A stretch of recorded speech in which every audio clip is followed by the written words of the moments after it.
my own space station. Welcome back, brave explorers of impossible worlds. We are excited to have you here to continue this odyssey together. Before we continue, everything you'll hear is pure fiction, so please don't try to replicate combat techniques at home.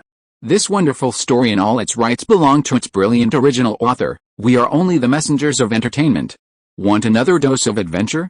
Subscribe to our YouTube channel so you don't miss a single chapter, and if you can't wait, our Patreon has exclusive surprises you'll love. Chapter 451 Agreement Finalized. In the evening, Morton came again. Director Morton, what's the result? Zhongzhonghaozi asked. General Zhongzhong, the United American Congress has, in principle, agreed to the Great Sun Nation's zombie cleanup plan, but with a few additional requirements, Morton said. Oh? Please tell me. Zhongzhonghaozi couldn't help but find it amusing. This was a clear case of getting a bargain and still trying to act innocent. Helping you clean up zombies, what could be better?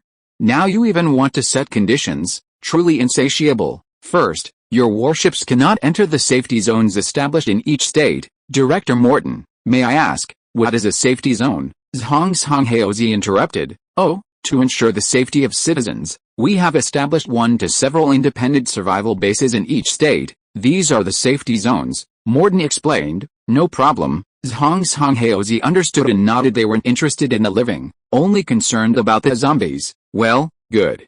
Second, we want half of the crystal cores you obtain. Half? That's impossible. Zhongzhonghaozi refused without even thinking. Well, this was clearly a blatant shakedown. Wanting half of the crystal cores without doing anything, why not just rob us? General Zhongzhong, this matter is negotiable. Besides, if you can't make a decision, you can always report it to your superiors, Morton said, pointing upwards. The United American Congress had actually given a ratio of 30%. However, Morton knew that to ultimately settle at a price of 30%, they had to first quote a higher price. Continue. Zhongzhonghaozi nodded. Third, you will need our people to accompany you throughout your mission in the United American States. Okay, Zhongzhonghaozi had no objections to this. Just a few people. Subduing them would be a matter of minutes. Alright, that's all. Now, General Zhongzhong, please discuss it, and we'll talk again later, Morton said, then took his leave. Zhongzhonghaozi contacted Pushan Xiaolin and relayed the three conditions proposed by the United American States. Pushan Xiaolin's opinion was that the first and third conditions were not a problem, but the profit-sharing ratio of the second condition had to be pushed down. Besides affecting the final profit, there was also a major problem. That was, if the United American States' demands were met, they would continue to make even more demanding requests. This had to be stopped. They had to have a clear understanding of their position. After receiving authorization, Zhongzhonghaozi began the second round of negotiations with Morton. Mr. Morton, after discussion, the maximum share we can accept is 20%. Zhongzhonghaozi said. No, 20% is impossible, too low. Morton shook his head directly. Zhongzhonghaozi could tell that Morton hadn't jumped up or sternly rejected it. This meant that their expectations were only slightly more than 20%. That was very likely 30%. In that case, he could continue to increase the pressure. Mr. Morton, you should know that you are not involved in the entire process of cleaning up the zombies. Being able to obtain 20% of the profits without paying any price is already very high. No. You need to know that these crystal cores originally belong to the United American States. It's impossible to transport the crystal cores away from here by paying only 20% of the profits. If that's the case, then there's nothing to talk about. I might as well tell you that Congress's instruction to me is to return to the Great Sun Nation immediately if cooperation is not possible. Zhongzhonghaozi threatened the United American States had no ability to eliminate these zombies, nor did they know the specific uses of the crystal cores. But Zhongzhonghaozi's fleet, as a free cleaner, was unlikely to be let go easily by the United American States. This would inevitably lead to them having to compromise. 30%. That's the lowest. Morton panicked when he heard that Zhongzhonghaozi was going to return to his country. Deal. Zhongzhonghaozi replied with the agreement finalized. Morton directly arranged for dozens of staff members from District 19 to board the 5 patrol ships. They didn't have to do anything, just follow along. As long as there were no actions that harmed the interests of the United American States, they were just decorations. August 15, 2056 AD 4 p.m. The Great Sun Nation's fleet arrived in Phoenix, Arizona. Buck, there will be 5 Great Sun Nation warships arriving in Phoenix today. Are you interested in going to see them together? Claire asked. Great Sun Nation's warships? But Arizona isn't on the coast? How can their warships get here? Buck didn't understand. I'm not sure either. That's what Congress said. Maybe we'll know if we go take a look, Claire replied. Okay. Let's go take a look together. Buck agreed, so Claire and Buck took a plane to downtown Phoenix. Oh, my God. What kind of warship is that? So cool, Claire shouted. Chapter 452, The Patrol Fleet is Attacked. Outside Phoenix City, an old man with long, loose hair and wearing a strange Taoist robe stood on the roof of a building, reporting, Great Priest, those 5 battleships destroyed our aircraft. A buzzcut man who appeared to be in his 20s suddenly appeared and reported. The old man looked ahead without speaking, and slightly raised his left hand, signaling him to step back. The young man bowed deeply and slowly retreated. At this moment, Claire was standing in the wilderness, waving his hands vigorously. He didn't dare to enter the city, worried about encountering zombies, so he could only wait here. The patrol ship stopped not far away, and the official staff of the United Americas and a group of Great Sun Kingdom soldiers stationed on it came out. A group of people stood there talking and laughing. The soldiers launched various entertainment activities. Strangely, no one noticed the old man on the roof 1 kilometer away. The old man raised the staff in his right hand and stretched it forward. His eyes gradually turned bright blue, looking very strange at the same time. A Great Sun Kingdom soldier who was relaxing reacted. He suddenly stopped any movement and stood there blankly. His eyes also turned bright blue. The other soldiers around hadn't noticed that danger was quietly approaching. Like a puppet, he turned his head and walked towards the ship immediately afterwards. Several other people showed the same situation. Claire and a group of United Americas officials who were chatting in the distance turned their heads and saw the soldiers boarding the ship foolishly, and they all turned their heads to look. What's going on? Claire asked. I don't know either, a staff member stationed on the battleship replied. They don't look very normal, Claire said. I'll go take a look. The staff member realized something was wrong and hurried to catch up. Pew pew pew. The controlled soldier fired. The staff member was shot dead on the spot. Oh, God. What are they doing? Claire was shocked. Baga.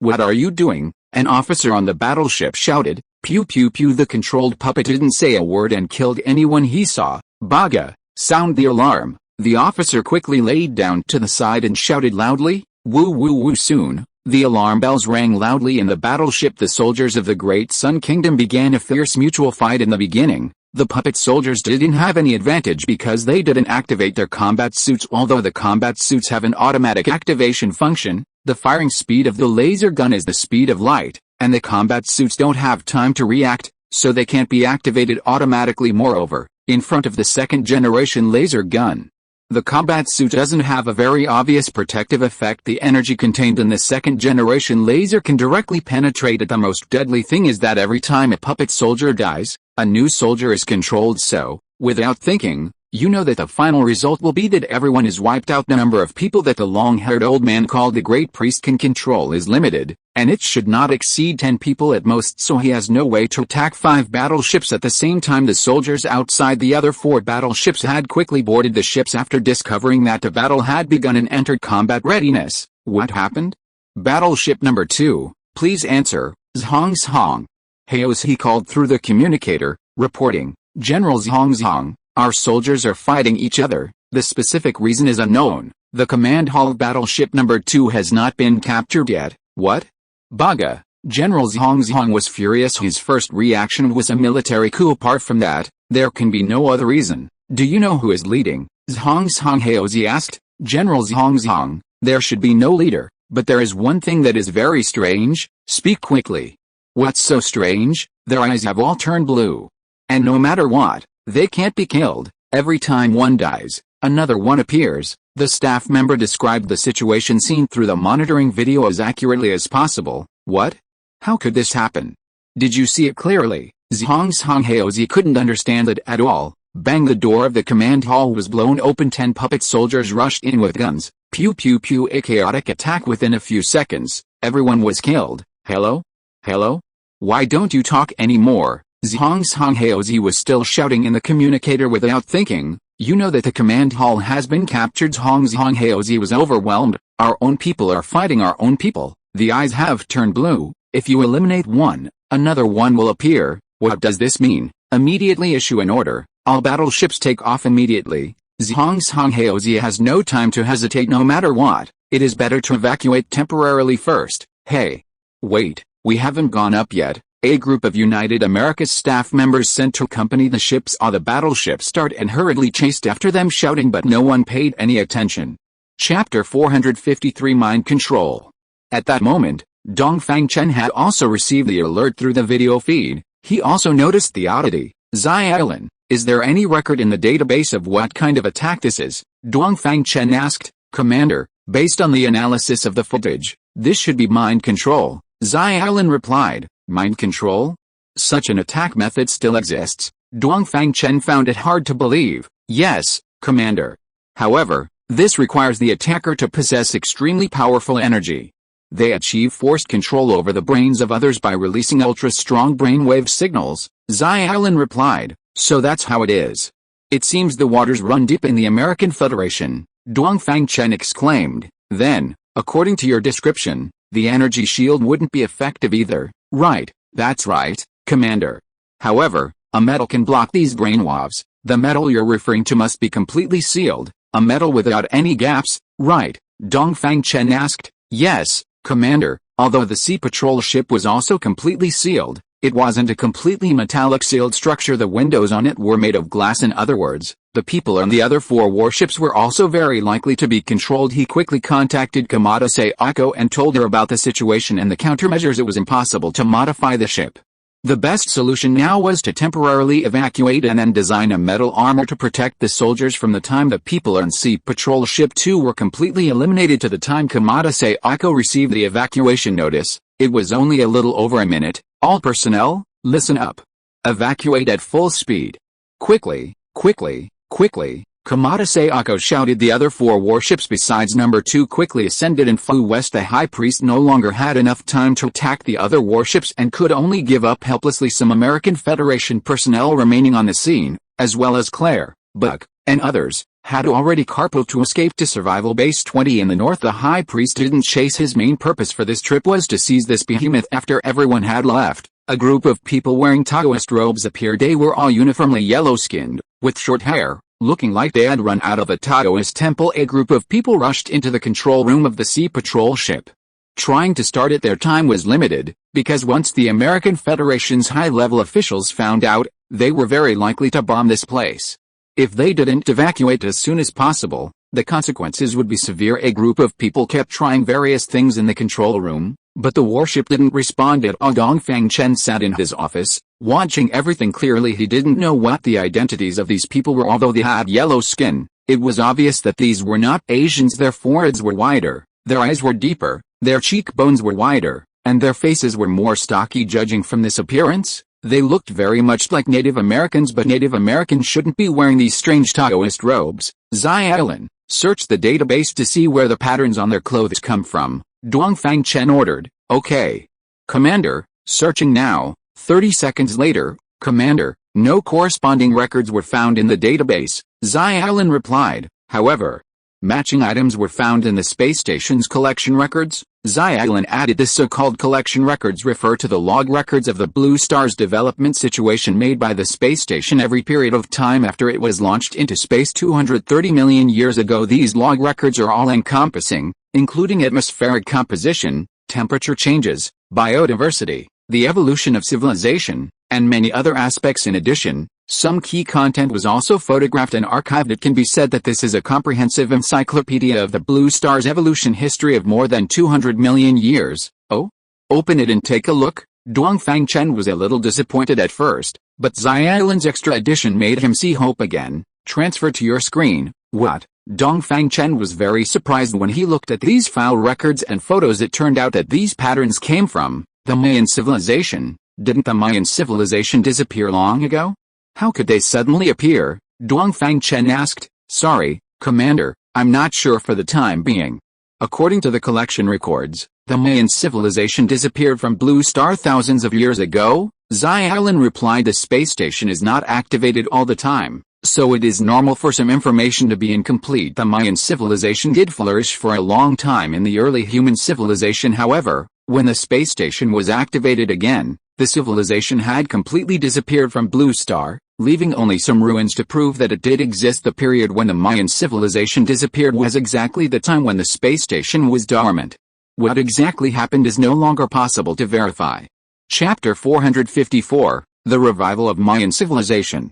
Dongfang Chen remembered very clearly what he had learned in history class back in school.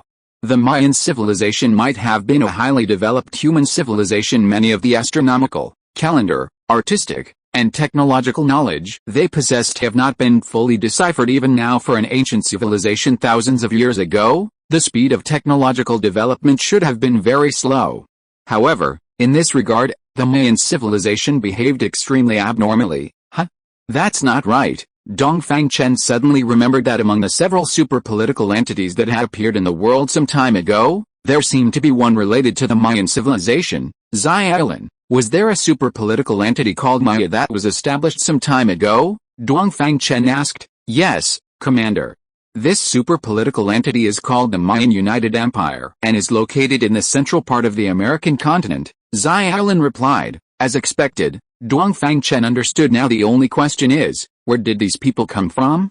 Why have I never heard of them before? Through divergent thinking, Dongfang Chen realized that the Aguila Democratic Republic that appeared in the African continent might also be the same situation. This would explain why these super-political entities disappeared without a trace after their establishment. It turned out that they were not a simple political union between multiple countries, but more like a revival of an ancient civilization. It had previously been detected that the Tasmanian Empire of Australia might have originated from an insect civilization 350 million years ago. Combining this with today's news, a deeper conclusion can be drawn. These super-political entities may come from modern civilizations, or they may come from very ancient civilizations, or even non-human civilizations. Understanding this, a new question arises. Why did these civilizations appear at the same time? What caused it? One or two is a coincidence, but the simultaneous appearance of so many civilizations cannot be a coincidence, but an inevitability. It seems necessary to investigate further. Having figured this out,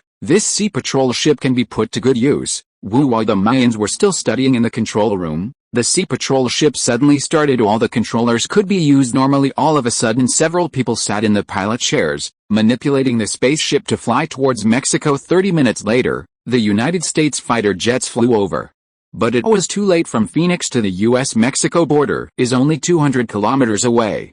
With a warship advancing at full speed, half an hour was enough to reach the border. After the Mayans drove the sea patrol ship into Mexico, they continued to drive south for more than 300 kilometers and came to a city located in the mountains, Hermosillo. This is now the sphere of influence of the newly established Mayan United Empire. Dongfang Chen carefully observed the surrounding situation through the screen. This was a good opportunity to understand the power of the ancient civilization. How could he let it go? However, he was shocked by what he saw upon entering Hermosillo.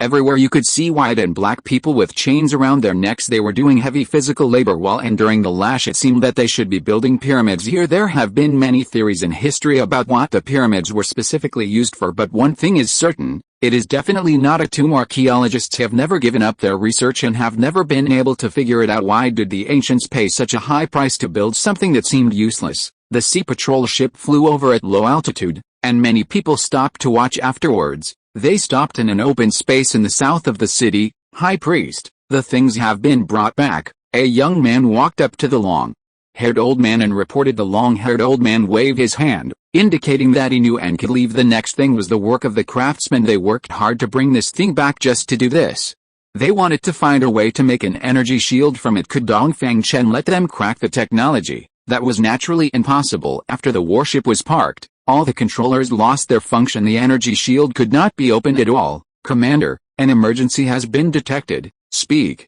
Dongfang Chen was watching with interest when Xiaolin suddenly reported, the number 2 sea patrol ship is being attacked. The communication signal may be interrupted at any time. Do you want to enable the self-destruct mode? If the signal is interrupted, will the sea patrol ship be cracked? Dongfang Chen asked. Possibly, Xiaolin replied. Then start the self-destruct. Dongfang Chen was a little unwilling. It was not easy to break into the enemy's interior, and it would be a loss to self-destruct before mastering much information. Chapter 455, Spiritualism. The Mayan artisans had a unique way of studying the sea skimmer. They didn't use any monitoring equipment. Instead, they sat cross-legged on the ground, closed their eyes, and moved their hands rapidly. It looked like they were manipulating something in the void, like a group of wizards performing a ritual. Hoop hoop hoop. Warning. Warning. Self-destruct program initiated. All personnel evacuate immediately. Suddenly, the warship emitted a loud alarm. The artisans, of course, knew what was happening and immediately woke up from their meditation and ran out quickly. Bang bang bang. Cracking sounds came from inside the warship, but the hull did not explode. The self-destruction process only caused the control equipment to fail. There wouldn't be a large explosion. How was it? Did you gain anything? Several artisans stood together, discussing. I only saw little, and it wasn't clear. One artisan sighed, shaking his head. Several of us saw little. Let's piece it together, another artisan said. So they sat cross-legged again in an open space outside, closing their eyes. One person in the middle formed a hand seal, and immediately a pale blue, constantly rotating array appeared on the ground, covering all the others. Immediately afterward, blue light shone from everyone's eyelids, making them look a bit like they were under mind control. However, they weren't using mind control now, but another kind of magic. Telepathy. Telepathy isn't about letting them see fantastical things, but about bypassing language and directly understanding another person's inner thoughts. We all know that communicating through language is flawed and inefficient. After a few hours of face-to-face conversation, it's unlikely that two people will fully grasp all of each other's thoughts. Telepathy perfectly solves this problem. The person in the middle acts as the central brain, and the brain waves they release form a resonance field with the others around them, guiding them to think about the same problem together. This allows the information held by several people to be quickly merged and summarized, forming more systematic knowledge. Take the example of blind men touching an elephant. Each person only grasps a specific characteristic of the elephant, but they can't describe what they've touched through language. For ordinary people, it's very difficult to combine these fragmented pieces of information to piece together the appearance of the elephant, but telepathy can smoothly put these puzzles together, forming a complete picture. This should be one reason why the Mayan civilization was able to rise so quickly in a short period of time. Half an hour later, the rotating array disappeared, and the artisans gradually opened their eyes. Everyone looked at the person in the middle. How is it? It's still not specific enough. I'm afraid it will be difficult to make, the person in the middle replied. We can only try. The person in the middle sighed. August 16, 2056 AD. Morning. Russian Federation, Kalastov Oblast, Terny, National Laboratory for Extraterrestrial Life Research. Boom boom boom. Buzz buzz buzz. More than a dozen unusually large aircraft arrived here and slowly landed. Clang clang clang clang. The aircraft decks lowered, and several 3-meter-tall mechas walked out. The intense tremors in the ground showed that these iron guys were not light. They carried heavy firepower on their backs and held oversized custom submachine guns in their hands. The left arm was uniformly printed with 3 white letters. Arm is the abbreviation for the Austro-Russian military. Squad leader, this is the place. Go and take a look. The squad leader made a forward gesture. Clang clang. 2 mech warriors walked towards the door. Their height was really too tall. Although the 2-story building was much taller than them, it still looked very small. They definitely couldn't fit through the short and small glass door in front of the building. Captain, the door is too small. We can't get in, the warrior reported. They communicated through electronic equipment, and the sound rang directly inside the mechas, so the distance didn't affect communication. Bring a few monkeys over, the squad leader ordered. Yes, soon. More than a dozen people, men and women, were escorted out of the aircraft. They were disheveled and ragged, and it looked like they had been in prison for quite some time. That's right, those wearing mechas weren't people. In their eyes, people and monkeys were the same species. Put it on. The mech simulated human language, awkwardly spitting out a few words. A mech warrior brought over a large basket filled with a pile of iron hoops. The iron hoops were to be put around the neck. These people were as weak as chickens in front of these behemoths, so how could they dare to resist? They stepped forward one after another, picked up the iron hoops, and very consciously put them on themselves. Go in. The squad leader issued another clumsy order. Everyone walked barefooted and hunched over slowly into the building. The inside scene was already synchronized in the mech's vision, so it seemed that the iron hoops around their necks had a monitoring function. Chapter 456, Austro-Hungarian Federation Mecha Warriors. Soon, they saw the elevator. Now that the elevator had no power and they were unarmed, it was impossible for them to go down. Clang. A rectangular object, similar to a brick, was thrown in by a mecha warrior, exploded. The mecha warrior commanded awkwardly. A slightly older white man walked over, picked up the bomb, and placed it at the elevator entrance. Everyone hurriedly ran out. Boom. With a loud bang, the elevator entrance was blown to pieces. Go in, the mecha warrior commanded again. This time, no one moved after the bomb exploded. Several panes of glass shattered, and with the addition of broken stones and wood chips, there was no way to set foot on the ground if they went in. Their feet would definitely be ruined in this condition. Injuries would certainly not be treated, and it would be a direct path to death since death was inevitable either way. They might as well just die on neutral zone, underground main base. Commander, the Eris country's underground laboratory detected an explosion, Xiaolin reported. Synchronize the visuals. Visual synchronized. Who are these people? Dongfang Chen looked at the large mechas in the picture, his mind filled with question marks. Lately, he had been discovering new things every now and then, so he was no longer surprised. ARM, where have I seen that before? Commander, that's the abbreviation for the Oak-Hungarian Federation, Xiaolin replied. Oh, right. Dongfang Chen remembered when the Oak-Hungarian Federation announced its establishment, it mentioned it in the notices sent to various countries from this. It seemed that they had also noticed the existence of this laboratory. Commander, the life forms in the mechas are very similar to the life forms in the laboratory's hibernation pods, Xiaolin reported. What? So, the Oak-Hungarian Federation is very likely the Asian civilization from 300 million years ago? Dongfang Chen was speechless. When he was in school, he thought that the vitality of a civilization was actually very fragile, and a small accident could lead to the extinction of the entire civilization. Now it seems that's not the case. These civilizations are springing up like mushrooms after rain, indicating that they must have their own way of survival. How is the analysis of that spaceship wreckage going? Dongfang Chen asked. Except for the 23 hibernation pods, everything else has been analyzed. Any discoveries? There are a few main points. First, the entire outer shell is formed in one piece, without any traces of splicing.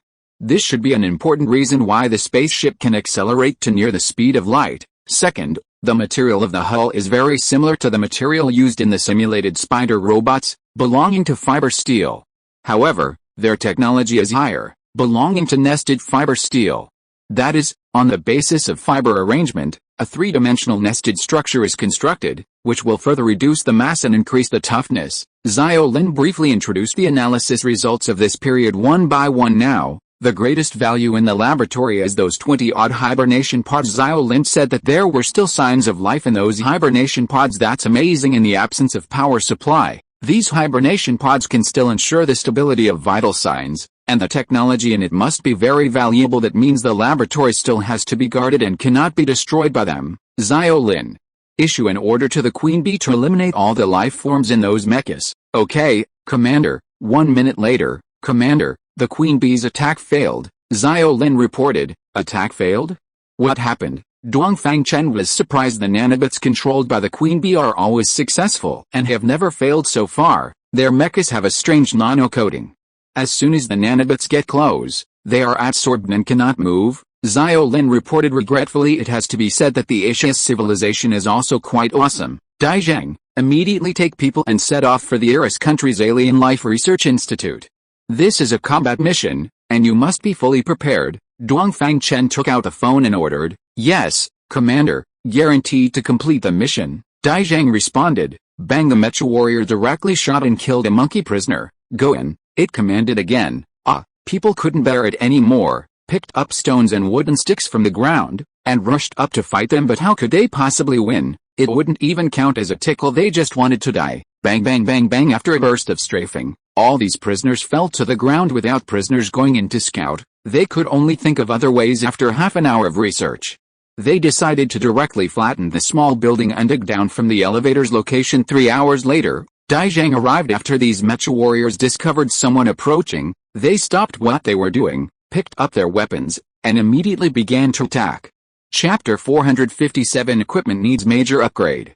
The guns they used were neither traditional firearms nor laser weapons, but electromagnetic weapons. The bullets fired were extremely hard, making them difficult to defend against with traditional materials. However, they still fell short of penetrating the combat suits. But even if they couldn't penetrate, being hit would still cause internal injuries from the shock. Fortunately, the base's special forces were all mutants, greatly increasing their resistance. If it were ordinary people, they definitely wouldn't be able to withstand it. Whoosh bang! Special forces members jumped from the aircraft one after another. They were very fast, constantly dodging bullets. Bang bang bang bang bang bang! The 6 mech warriors at the lab entrance all came over, standing in a row and firing wildly. Other aircraft in the distance also opened up one after another. with mech warriors emerging in a steady stream. More than 70 mech warriors came down from over a dozen aircraft. Daizhang's side had a total of 52 members. A ratio of slightly over 1-to-1 wasn't a big problem for them. Cheap.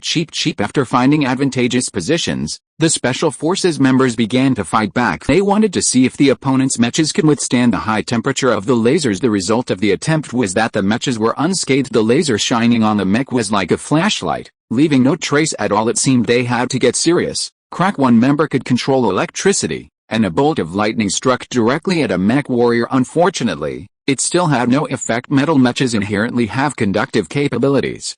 When struck by lightning, the current tends to flow from the surface to the ground.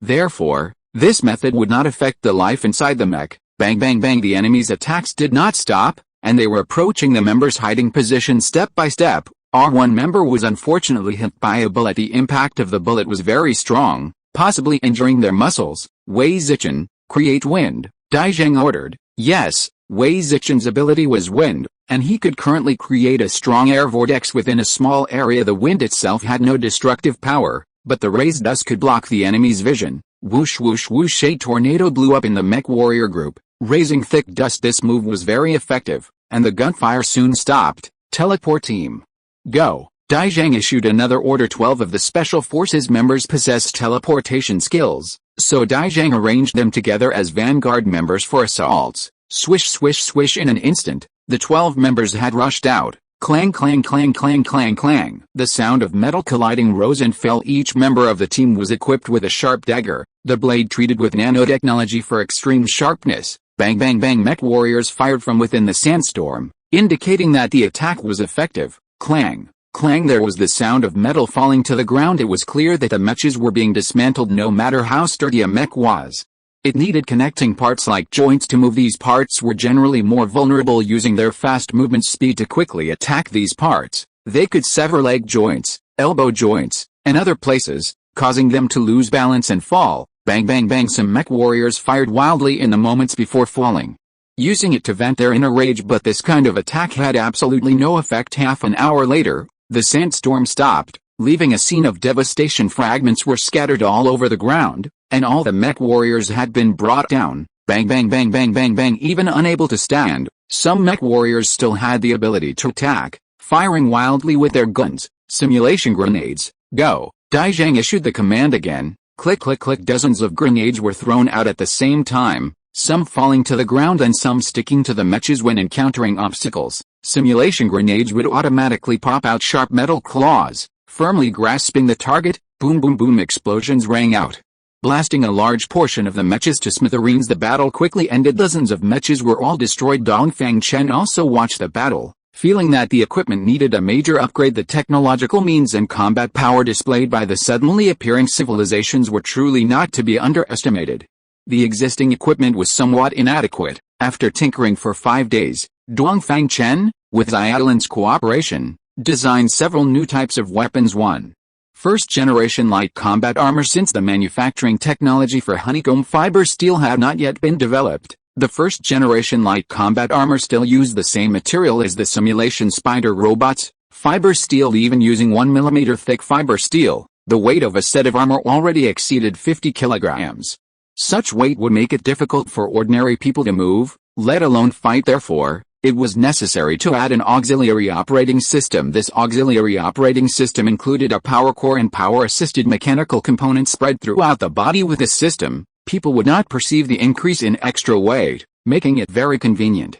Chapter 458. Lightweight Transformer Mecha. A 1 mm thick fiber steel cannot resist bullets with high speed and hardness. However, with the protection of this armor, the speed of the bullets will be greatly reduced. Combined with the combat suit inside, the safety factor will be much higher. As for the style, you can refer to the appearance of Iron Man. The difference is that this armor only has auxiliary and defensive functions and will not fly. This armor also has a highlight, which is that it is made of pure metal from top to bottom. Even the transparent viewport of the eyes uses conductive metal glass. This way, it can shield the Maya's mind control technique, killing 2 birds with 1 stone. 2. First-generation lightweight transforming mecha. The so-called transforming mecha refers to a mecha whose form can be easily transformed. Why add a transformation function to the first-generation mecha? It can only be said that Dongfang Chen is too lazy to bother. The transformation function can expand the use scenarios of the mecha, so there is no need to design so many categories. The warriors don't have to switch back and forth during combat, which is more convenient to use. Dongfang Chen only designed two styles. Type 1 is a land-based mecha. This mecha can switch between a humanoid upright state and an armored vehicle form. The mecha in the humanoid upright state can complete various complex movement operations. In order to improve operability, various movement postures have been encapsulated. It supports both manual control stick and voice control. Even so, a lot of break-in training is inevitable to master it proficiently, and the threshold is very high. The mecha in the armored vehicle state only has two functions, driving and weapon attack. It is fully automatic, which is very simple, and there is no threshold to operate. The two states can be switched with one button. Type 2 is an aviation mecha. It can switch between a humanoid upright state and an aircraft form. There is no difference in operation between the humanoid state and the land-based mecha. The only difference is that in the flight state, it can fly in the sky. Moreover, it also only has two functions, driving and weapon attack, and it is also fully automatic. These two types of mecha are composed of a fully enclosed operating room and other mechanical components in order to improve the combat capabilities of the mecha, and of course, to deal with the mecha of the Austro-Hungarian Empire. In addition to the laser weapons that have been used all the time, he also designed a small electromagnetic gun. 3. Small electromagnetic gun. This does not need too much explanation. Through electromagnetic acceleration, it gives the bullet high-speed kinetic energy in a short time, so as to achieve firing. The most important thing is that he designed a special bullet for the electromagnetic gun, a nano-armor-piercing bullet. 4. Nano-armor-piercing bullet. The design idea comes from armor-piercing bullets. Compared with traditional armor-piercing bullets, there are the following two differences. First, the warhead is integrally formed, which improves the rigidity of the warhead from the molecular arrangement level, making it more penetrating. Second, the warhead is attached with a large number of nanorobots. After the bullet penetrates the mecha, these nanorobots will penetrate inward through the holes. The purpose of designing this bullet is entirely to restrain the mecha of the Austro-Hungarian Federation. Their mecha has a nano layer on the surface, but there probably isn't one inside, right? As long as a wave of nanorobots successfully penetrates in, they will be directly finished, so the bullet has no lethality, but the nanorobots inside can kill people. 5. First-generation team battle robots. This is specially equipped for mecha to use. Its design concept is very similar to that of simulated flying robots. The difference is that it is composed of 1,000 smaller, complete, and non-expandable flying robots. The smaller size improves their portability. It only needs to occupy a small space on the back of the mecha to fully accommodate these robots. The so-called complete means that they are completely a whole. Although they are independent individuals, they can only work together to complete the same thing. That is to say, they cannot act alone, cannot act in groups, and cannot complete multiple different tasks at the same time. Why design it this way? That's because life and death are often determined within a second during combat. On the one hand, there is no need to split so many tasks, and simple and direct is the most effective. On the other hand, there is not so much time to assign tasks and manage them separately. Just like if a beehive is poked, will the bees split up to do different things? Obviously not. They will definitely all fly out and attack the person who poked the hornet's nest together. The same is true in combat. You can assign them to complete an attack, complete an interference, complete a reconnaissance, etc. Once the task is issued, they will collectively attack and work together to complete this task. This is simple, direct, and effective. As for the non-expandability, it is relatively simple. In order to improve efficiency, these 1,000 team battle robots are completely bound to the main control on the mecha. This can greatly reduce algorithm consumption, thereby improving stability and mobility. In short, it is responsive and fast. If you are listening to this novel on a channel other than Fanfic World, it means it was downloaded and re-uploaded without effort. We warmly invite you to visit our channel, Fanfic World. There you will find the original version of this story and many other novels of various genres. We look forward to seeing you dive into a world of incredible novels. Chapter 459 Auxiliary Power System. The design of the equipment and weapons was complete, but there was still one problem: energy as a kind of primordial bioenergy. Crystal cores have a great advantage: they don't require complex converters like electricity. This is also the main reason why Dongfang Chen has always favored crystal cores. Furthermore, with the current zero-intervention free-range breeding of rats, Crystal cores have become a truly inexhaustible and renewable energy source. However, there are many problems with using crystal core energy in light armor and mecha. One is that the armor and mecha themselves can only carry a limited number of energy bars, and they cannot be independently replaced during missions. In this case, short standby time is very awkward. If the energy runs out, they can only break down halfway. The second is that the explosive power is not enough. Crystal core energy is a relatively gentle energy. Mecha rely on explosive power in combat. If a several-ton mecha wants to move quickly and strike quickly in less than a second, it needs to consume a lot of energy in an instant. The energy bars produced by crystal cores do not have such a large peak output, and require at least a few seconds of energy storage, but this energy storage process is very dangerous, and could almost lead to the failure of the entire battle. Moreover, this process of explosively using energy also causes a lot of loss, which will further shorten the working time of the energy bars. Of course, higher-level crystal cores might solve this problem. However, artificially manufacturing high-level crystal cores is too difficult and the cost is extremely high. 1000 first-order crystal cores can be synthesized into one second-order crystal core. 1000 second-order crystal cores can be synthesized into one third-order crystal core, and so on. Moreover, the requirements for the main crystal core used for synthesis are very high. If the volume is too small or the quality is too poor, it is easy to break. In addition, if you want to provide the mecha with excellent explosive power, the quality of the crystal core must be at least 4th order, preferably 5th order. How many first-order crystal cores are needed to synthesize a 5th-order crystal core? The answer is, at least 1 trillion first-order crystal cores. Let's not talk about whether this 5th-order crystal core can be made. Let's just talk about whether anyone can afford this mecha, which costs more than 1 trillion? The answer is obviously no. What's the use of making something that no one can afford? So, we can only look for other solutions currently. The best known alternative is a nuclear fusion battery. Nuclear energy is at a higher level than bioenergy, and its energy density is many times greater. Using nuclear fusion batteries will definitely solve the endurance problem, but nuclear fusion batteries also have their problems. That is, it can be converted into electrical energy and kinetic energy, but it cannot be directly converted into bioenergy. In other words, it cannot directly charge the energy bars. Otherwise, Dongfang Chen would have directly built a power generation room. Would he still need to collect crystal cores everywhere? But if the mecha is designed to be purely electric powered, it would be a disaster. Each mecha part would need to add very large and very dense electronic components, as well as wires connecting these components.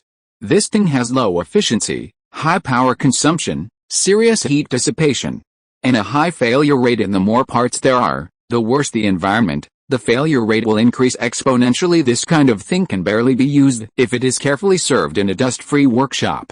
Putting it in battle, the consequences are unimaginable. Imagine, the opponent's mecha punches over, and the chip controlling the movement of our mecha crashes at this time due to poor heat dissipation.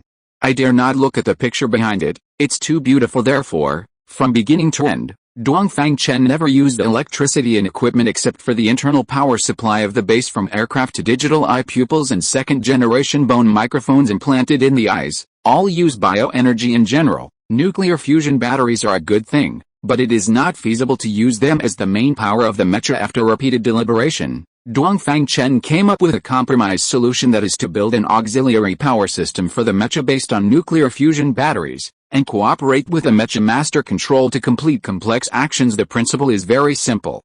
The nuclear fusion battery is only responsible for accelerating the movement of the key positions of the mecha's hands and feet. For example, if the mecha wants to punch, the main control sends an instruction, the arm is in the punching position, but at the moment of punching, the nuclear fusion battery gives the arm an instantaneous reverse impulse, so as to achieve the effect of fast punching. Other movements such as running, jumping, kicking, dodging, and other sports postures can be achieved by adjusting the output of the nuclear fusion battery. In this way, the energy stored in the energy bars can support the mecha to fight for a longer time. On the other hand, when the mecha is transformed into an armored vehicle or aircraft, it can also be powered by nuclear fusion batteries. This way, even if the mecha's energy bars are exhausted, it will not break down on the road. In this way, the energy problem is successfully solved. Chapter 460, Mecha is an extension of human. The 4 patrol ships of the Great Sun Empire had already fled back to Pearl Island. Zhang Hao's he believed that even temporarily stationing in Los Angeles was extremely dangerous to this day. They still don't know what is attacking them, Nor do they know how to respond. Dongfang Chen did not explain in detail to Komodo Sayako what had happened, only telling him to temporarily withdraw from the American continent and await further instructions. In the blink of an eye, a month had passed. September 23, 2056 AD. Komodo Sayako finally received news from Dongfang Chen. Dongfang Chen told him that a batch of equipment had been produced at the naval base in Miyazaki City and the army base in Akita City. He was instructed to arrange for people to take over and receive training. This batch of equipment was, of course, the armor and mechas. At the same time, Dongfang Chen expanded corresponding production warehouses in the Ulan Neutral Zone, Binjiang, and the naval and army bases of the Great Sun Empire. Over the past month, a large number of armor and mechas have been produced. One after another battle could break out at any time. It is known that neither the mechas of the Austro-Hungarian Federation nor the mind control techniques of the Mayan Empire are something ordinary people can withstand. Speed is essential. The armor has many parts, making it very troublesome to put on and take off. Therefore, Dongfang Chen designed a fully automatic donning and offing platform. As long as a person stands on it and spreads their arms, the robotic arms on the platform will help you put on the armor, but the prerequisite is that you must have activated the combat suit and are not wearing any other clothing. Otherwise, it is very likely to lead to donning failure. Of course, if you don't wear a combat suit, your body hair will be exposed, and it will be painful if it gets caught. The use of the armor is very simple. The main control will automatically simulate your movements, so you will hardly feel any discomfort or a heavy burden. Clang, clang, clang. In the underground naval base of Miyazaki City, several rows of hundreds of donning and offing platforms worked simultaneously, and warriors in armor walked down from the platforms one by one. Clang, clang, clang. The warriors in armor walked inside, making muffled booming sounds one after another. The bottom of the armor has been treated with shock absorption and anti-slip, so the sound is not harsh. The armor's color scheme is dark green, with a matte frosted effect. His Komodo Sayako was very shocked to see this scene. This is a modern army. This is the strongest single soldier. After the soldiers who had put on their armor walked to the other side to receive their special laser guns, they walked to Komodo Sayako and lined up, waiting for his instructions. Standing there, they looked like robots, like an invincible iron army. In 10 minutes, 100 people completed the formation. Soldiers, you are all the most outstanding warriors of the empire. Only you are worthy of such advanced equipment, Komodo Sayako said. Victory! Victory! The soldiers shouted, but the shouting was a bit strange, like a group of robots making sounds. That's because people are enclosed inside, and the sound cannot be transmitted, so in order not to affect communication, the armor will simultaneously emit the same sound outwards. Okay, now arrange the mission. I hereby order you to immediately board the patrol ship, set off for Pearl Island, and report to General Zhang. Komodo Sayako said. Hi, everyone said in unison. Soon, the soldiers boarded the patrol ship and set off.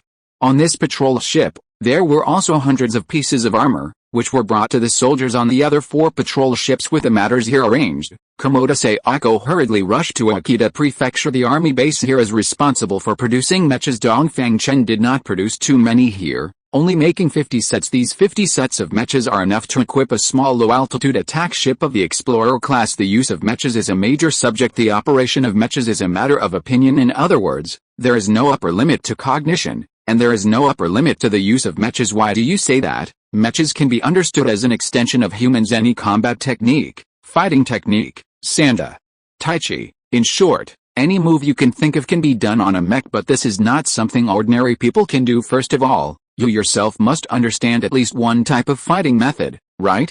Only when you understand it yourself will you have your own insights, and only then will you have the opportunity to extend this insight on the mech. If you are just a newbie, then you will 1001% be a newbie even if you put on a mech. Secondly, you have to practice repeatedly, constantly practicing. You say you know how to do Tai Chi, then try driving an excavator to do Tai Chi. Can you do it? Without day after day of practice, you really can't do it. Therefore, mechas are expensive, and people who can pilot mechas are even more expensive because spending money and resources can't be done quickly. Now, starting from scratch, 50 sets of mechas have been put in place at the army base, but there is no master to guide them, so they can only learn from scratch. How to learn? Dongfang Chen has already provided a set of basic training programs.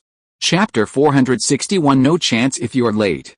Dongfang Chen has already provided a basic training program, theoretical lessons, various performance indicators of the mecha, operation methods of the mecha, All knowledge about Metro-related aspects has been fully packaged into videos for them to watch and learn on their own basic lessons: forward, backward, jumping, running, turning. Using the knowledge learned from the professional courses, practice these basic operations one by one until you can skillfully control them as if they were an extension of your own body. Advanced lessons. Learn a combat skill. Each pilot practices the corresponding combat skills according to their own strengths.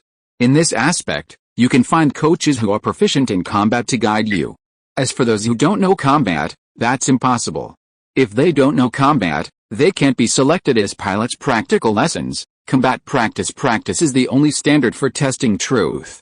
Whether it's a mule or a horse, pull it out and practice. This is the last step, and it will also be the step where everyone grows the fastest. Meanwhile, inside the underground main base and the Wulin Neutral Zone, special operations team members have also begun training in Metro operations since Lu Guan, the mayor of Bingchang City, Songjiang Province, defected to Dongfang Chen in March. 6 full months have passed over this long period. Lu Guan has successively brought over 2 million people from Songjiang Province. He has already emptied several cities, and even the mayors of those cities have followed him under the influence of his sugar-coated bullets. Why are those settlement leaders willing to give up the opportunity to be local emperors and follow Lu Guan to the Wulin Neutral Zone? There are two main reasons. The first is the geographical location. The 3 northeastern provinces have been repeatedly and secretly controlled by the Great Sun Country several times, and everyone feels insecure.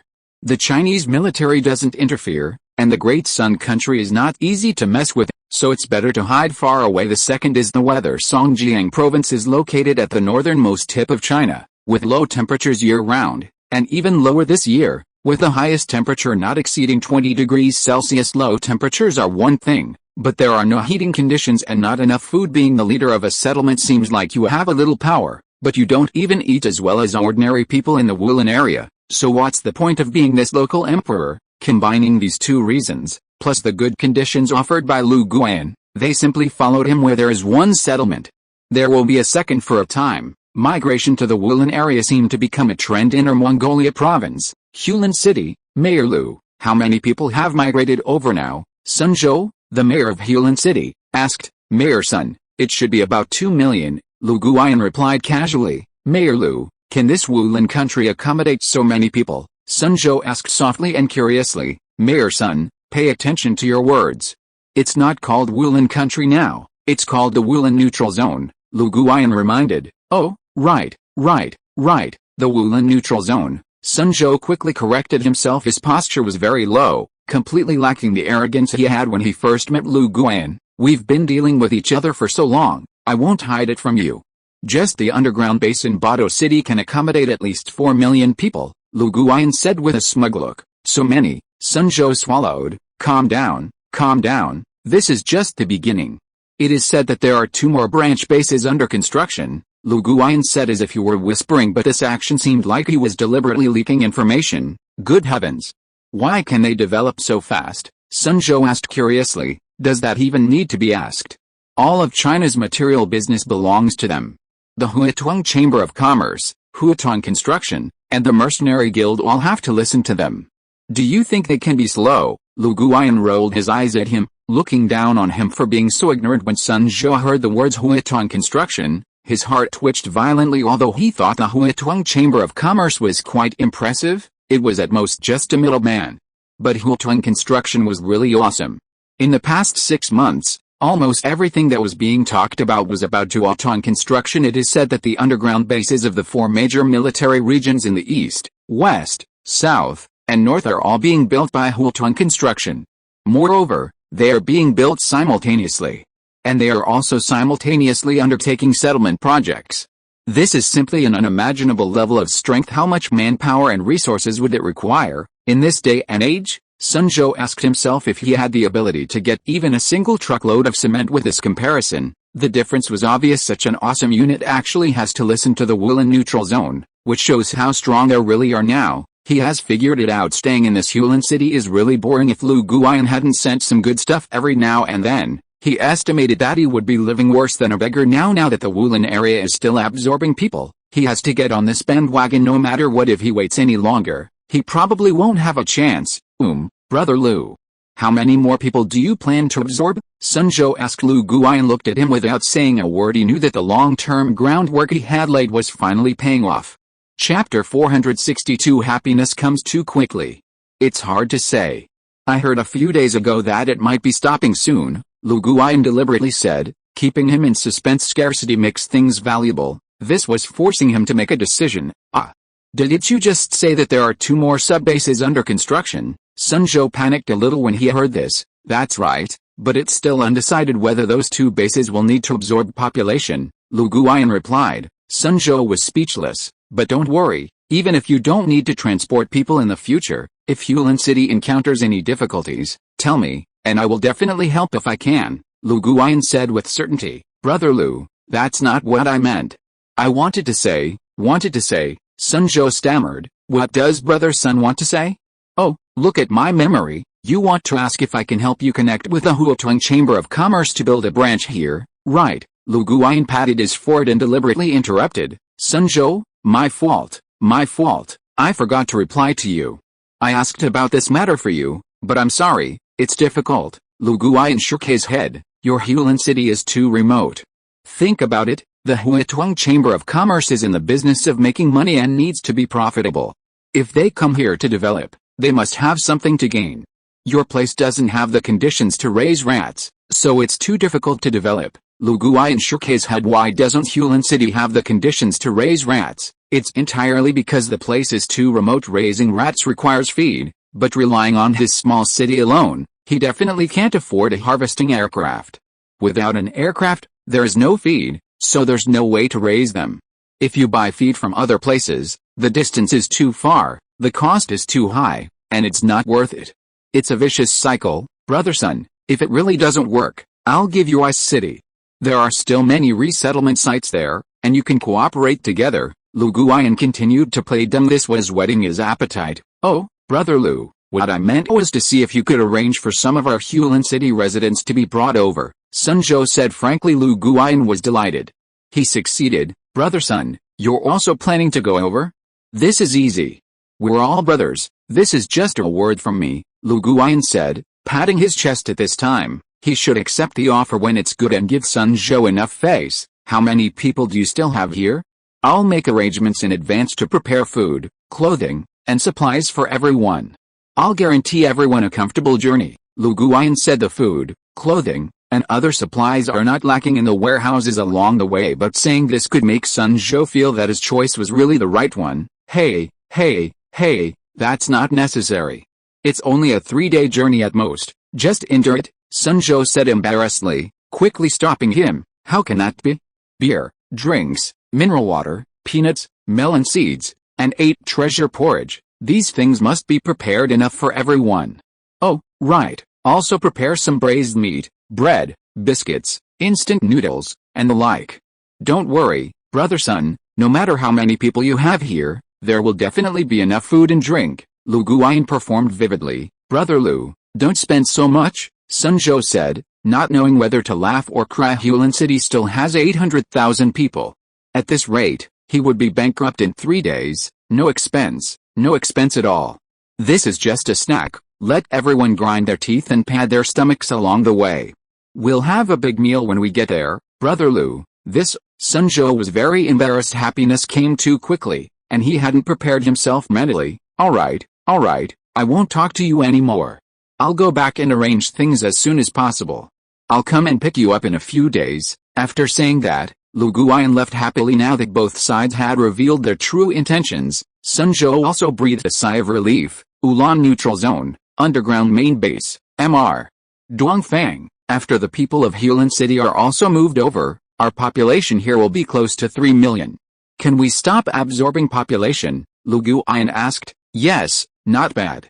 It's time to stop. Dongfang Chen nodded. Now, more than 2 million people live together in Bato City, which is very lively. It's currently the end of September, and the temperature is already a bit low. The latest batch of people who have just moved over have not completely been assigned rooms and are temporarily living in tents on the ground. Although there is no place to settle down temporarily, no one is causing trouble because the food is really too good. Every so often, people set up several large pots, boiling soup and stir-frying dishes, making free food for everyone. Look at what's being stir-fried in the pot. Large slices of meat stir-fried with cabbage, hey, paired with snow-white rice, it's just one word.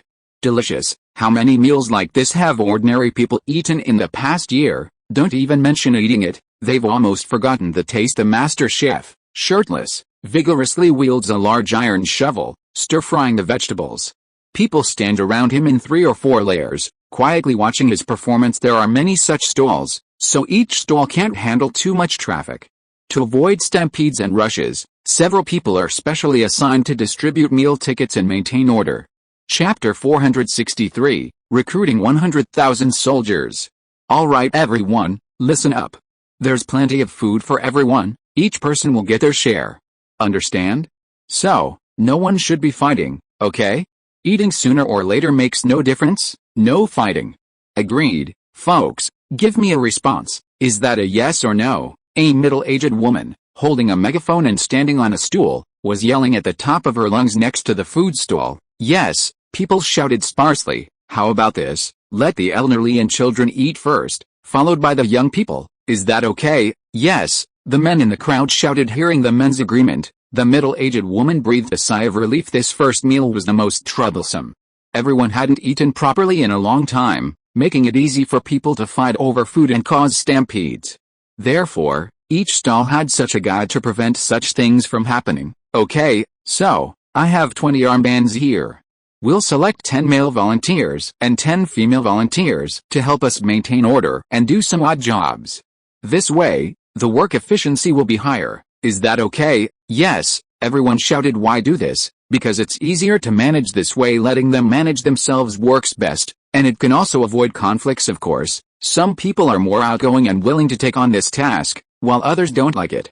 It's all voluntary. Soon, 20 people were selected and put on the armbands. Each food stall had gathered about 1,000 people, and with these 20 people in charge, the scene was firmly under control. Alright everyone, listen carefully. I guarantee that as long as everyone follows the rules, everyone will be able to eat their fill. But if anyone disobeys management and deliberately causes trouble, then they will be punished by eating instant noodles. Understand? Understood? Ha ha ha. The crowd burst into hearty laughter. No one had ever heard of punishing people by making them eat instant noodles. This was a first, but you have to say, this trick worked with meat to eat. Who would be stupid enough to eat instant noodles? So, the scene had completely calmed down. They would do whatever they were told, no one complained, and no one said an extra word anyway. Just get the food according to the number, no one suffers, and no one worries. In fact, a group of people is easier to manage than an individual. As long as you make everyone feel fair and reasonable, plus a little management skill, there won't be any major problems. What's most frightening is if you are unfair or the process is not transparent. It's easiest to incur public anger. Once public anger is incurred, the scene will be out of control. The staff weren't already familiar with this kind of thing and handled it with ease. In order to accommodate so many people, the underground living area was very well connected. Dongfang Chen specially designated a living area for layered construction. The living area currently has 10 floors.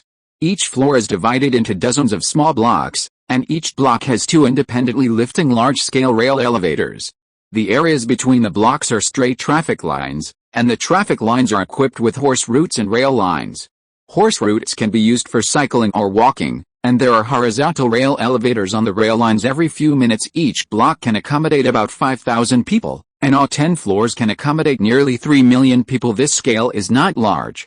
Many resettlement sites in first-tier cities in China have their underground survival bases built according to this volume. The remaining small resettlement sites will design the number of floors according to the population. So, why did Dongfang Chen absorb so many people in the Yulon neutral zone? Of course, there was a reason. He planned to form an army, and the soldiers would be recruited from these people. It is said that there are no eternal friends, only eternal interests, and political power grows out of the barrel of a gun. Moreover, those mysterious ancient civilizations, who knows what big moves they are brewing, it is better to prepare early. 3 days later, Lu Guiyan personally welcomed 800,000 people from Xiaolin City to Bado City. Since then, Dongfang Chen's plan to attract people has come to an end for the time being. Subsequently, he appointed Lu Guiyan as the mayor of Bado City, Sun Zhou as the deputy mayor, and allowed them to select the rest of the leadership team themselves. Soon, the residents settled down in their new home. Now that there are people, they have to be given something to do. If there is nothing to do, the society will not be stable. So, Dongfang Chen arranged several tasks for Lu Guiyan.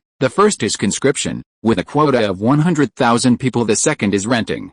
Every block in the living area is full of a large number of stores, as well as large entertainment centers, and there are also many stalls.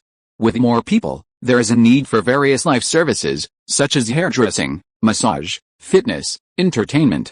When people have business to do, their minds will be at peace. Furthermore, these stores will definitely need manpower, which can provide many jobs. The third is to formulate temporary laws and regulations. Without rules, there can be no order. With rules, people will have a sense of awe, and society can be stable. The fourth is to recruit public service positions. On this point, Dongfang Chen only has one requirement: no iron rice bowl. If you have the ability, you can stay. If you don't have the ability, you can leave. Chapter 464 Free gift to you. Why not create an iron rice bowl within the base? The reason is simple: things are valued for their scarcity. If class antagonism arises, it will only complicate matters further. On October 4th, for some reason, the 12 airships of the Austro-Hungarian Federation suddenly crossed the Black Sea and the Caspian Sea eastward, entering the territory of the Mado Grand United Republic. The two countries engaged in fierce battles in the Usturt region of northern Mado. In the end, the Austro-Hungarian Federation was completely annihilated. On October 8th, the Austro-Hungarian Federation sent 16 airships into the area again. Ultimately, only 2 escaped, and the rest were destroyed dramatically. Just 2 days later, on the morning of October 10th, the Austro-Hungarian Federation and the Mado Grand United Republic issued a joint statement announcing the establishment of friendly cooperative relations. No one knows about the battles, and even less about the content of the cooperation. After receiving this news, the Huaguo Parliament held a day-long meeting, but ultimately came to no conclusion. The two mysterious superpowers are up to something, but everyone is completely baffled. After receiving this news, Dongfang Chen initially found it a bit unbelievable, but he quickly discerned a hint of something unusual. He didn't know about the two battles between Austro-Hungary and Mado.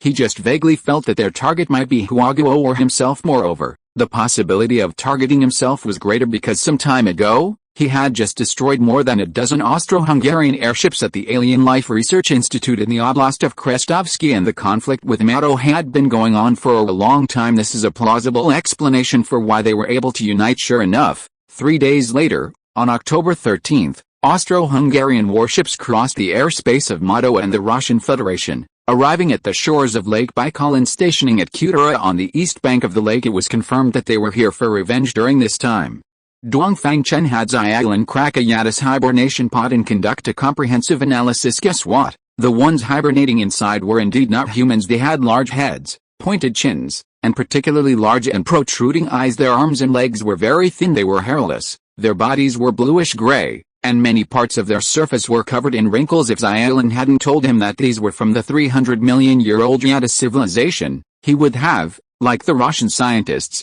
classified them as extraterrestrial life forms, possibly because the hibernation pod was forcibly opened in a semi-violent manner. The Yatis inside died within minutes. The liquid in the hibernation pod was also analyzed for its composition. Most of it was some kind of polymer compound, which Xiaolin speculated should be the nutrients to maintain their body's normal functions. As for why the hibernation pod had so many nutrients, enough to sustain them for hundreds of years, this was related to the function of the hibernation pod. In fact, there weren't that many nutrients in the hibernation pod. Instead, a completely closed circulation system was formed through a special design. The human body's excrement was reprocessed to form new nutrients for them to absorb, thus forming a closed loop. The material in the entire circulation system did not increase or decrease, but constantly circulated between the inside and outside of the body. However, energy loss would occur during the circulation, and this part of the lost energy was supplemented by a small nuclear battery at the bottom of the hibernation pod in order to minimize losses. The metabolism of these hibernators was very slow. This design was absolutely ingenious, and the technical requirements were also very high. Now that the Austro-Hungarian Federation's warships have arrived at Lake Baikal, it's undoubtedly to cause trouble for him. Valadov was taken aback when he learned that the Austro-Hungarian warships had arrived in the North Siberian region. Although his consistent style was to be tough, the situation is different now, and he doesn't have the capital to be tough, so he contacted Dongfang Chen as soon as possible. Mr. Valadov, I'm sorry. Unless the Austro-Hungarian warships enter the Ulan neutral zone, I will not intervene. Dongfang Chen knew that their target was himself, but it wouldn't hurt to take advantage of the situation. Is that so? That's easy to handle. Mr. Dongfang, from now on, I will donate the Oblast of Brit to you free of charge. The official documents will be delivered later. Validov was decisive. The Oblast of Brit is located on the east bank of Lake Baikal and has 350,000 square kilometers of land. Dongfang Chen was speechless. His purpose in taking advantage of the situation was just to make Validov remember his favor. He didn't really want any benefits originally. This matter was caused by Dongfang Chen himself, but now, it's all good, and the territory has expanded by a large chunk without him doing anything. Kudara is located in the Oblast of Brit as a result. The location where the Austro-Hungarian Federation warships were stationed was now within the Ulan neutral zone. Validov acted immediately before long. He issued an announcement to all countries in the world. Motto: Austro-Hungary, Huago Parliament. What kind of operation is this? Does diverting disaster eastward require such a high cost? This decision caught the Austro-Hungarian Federation off guard. Chapter 465, Just Walking the Dog.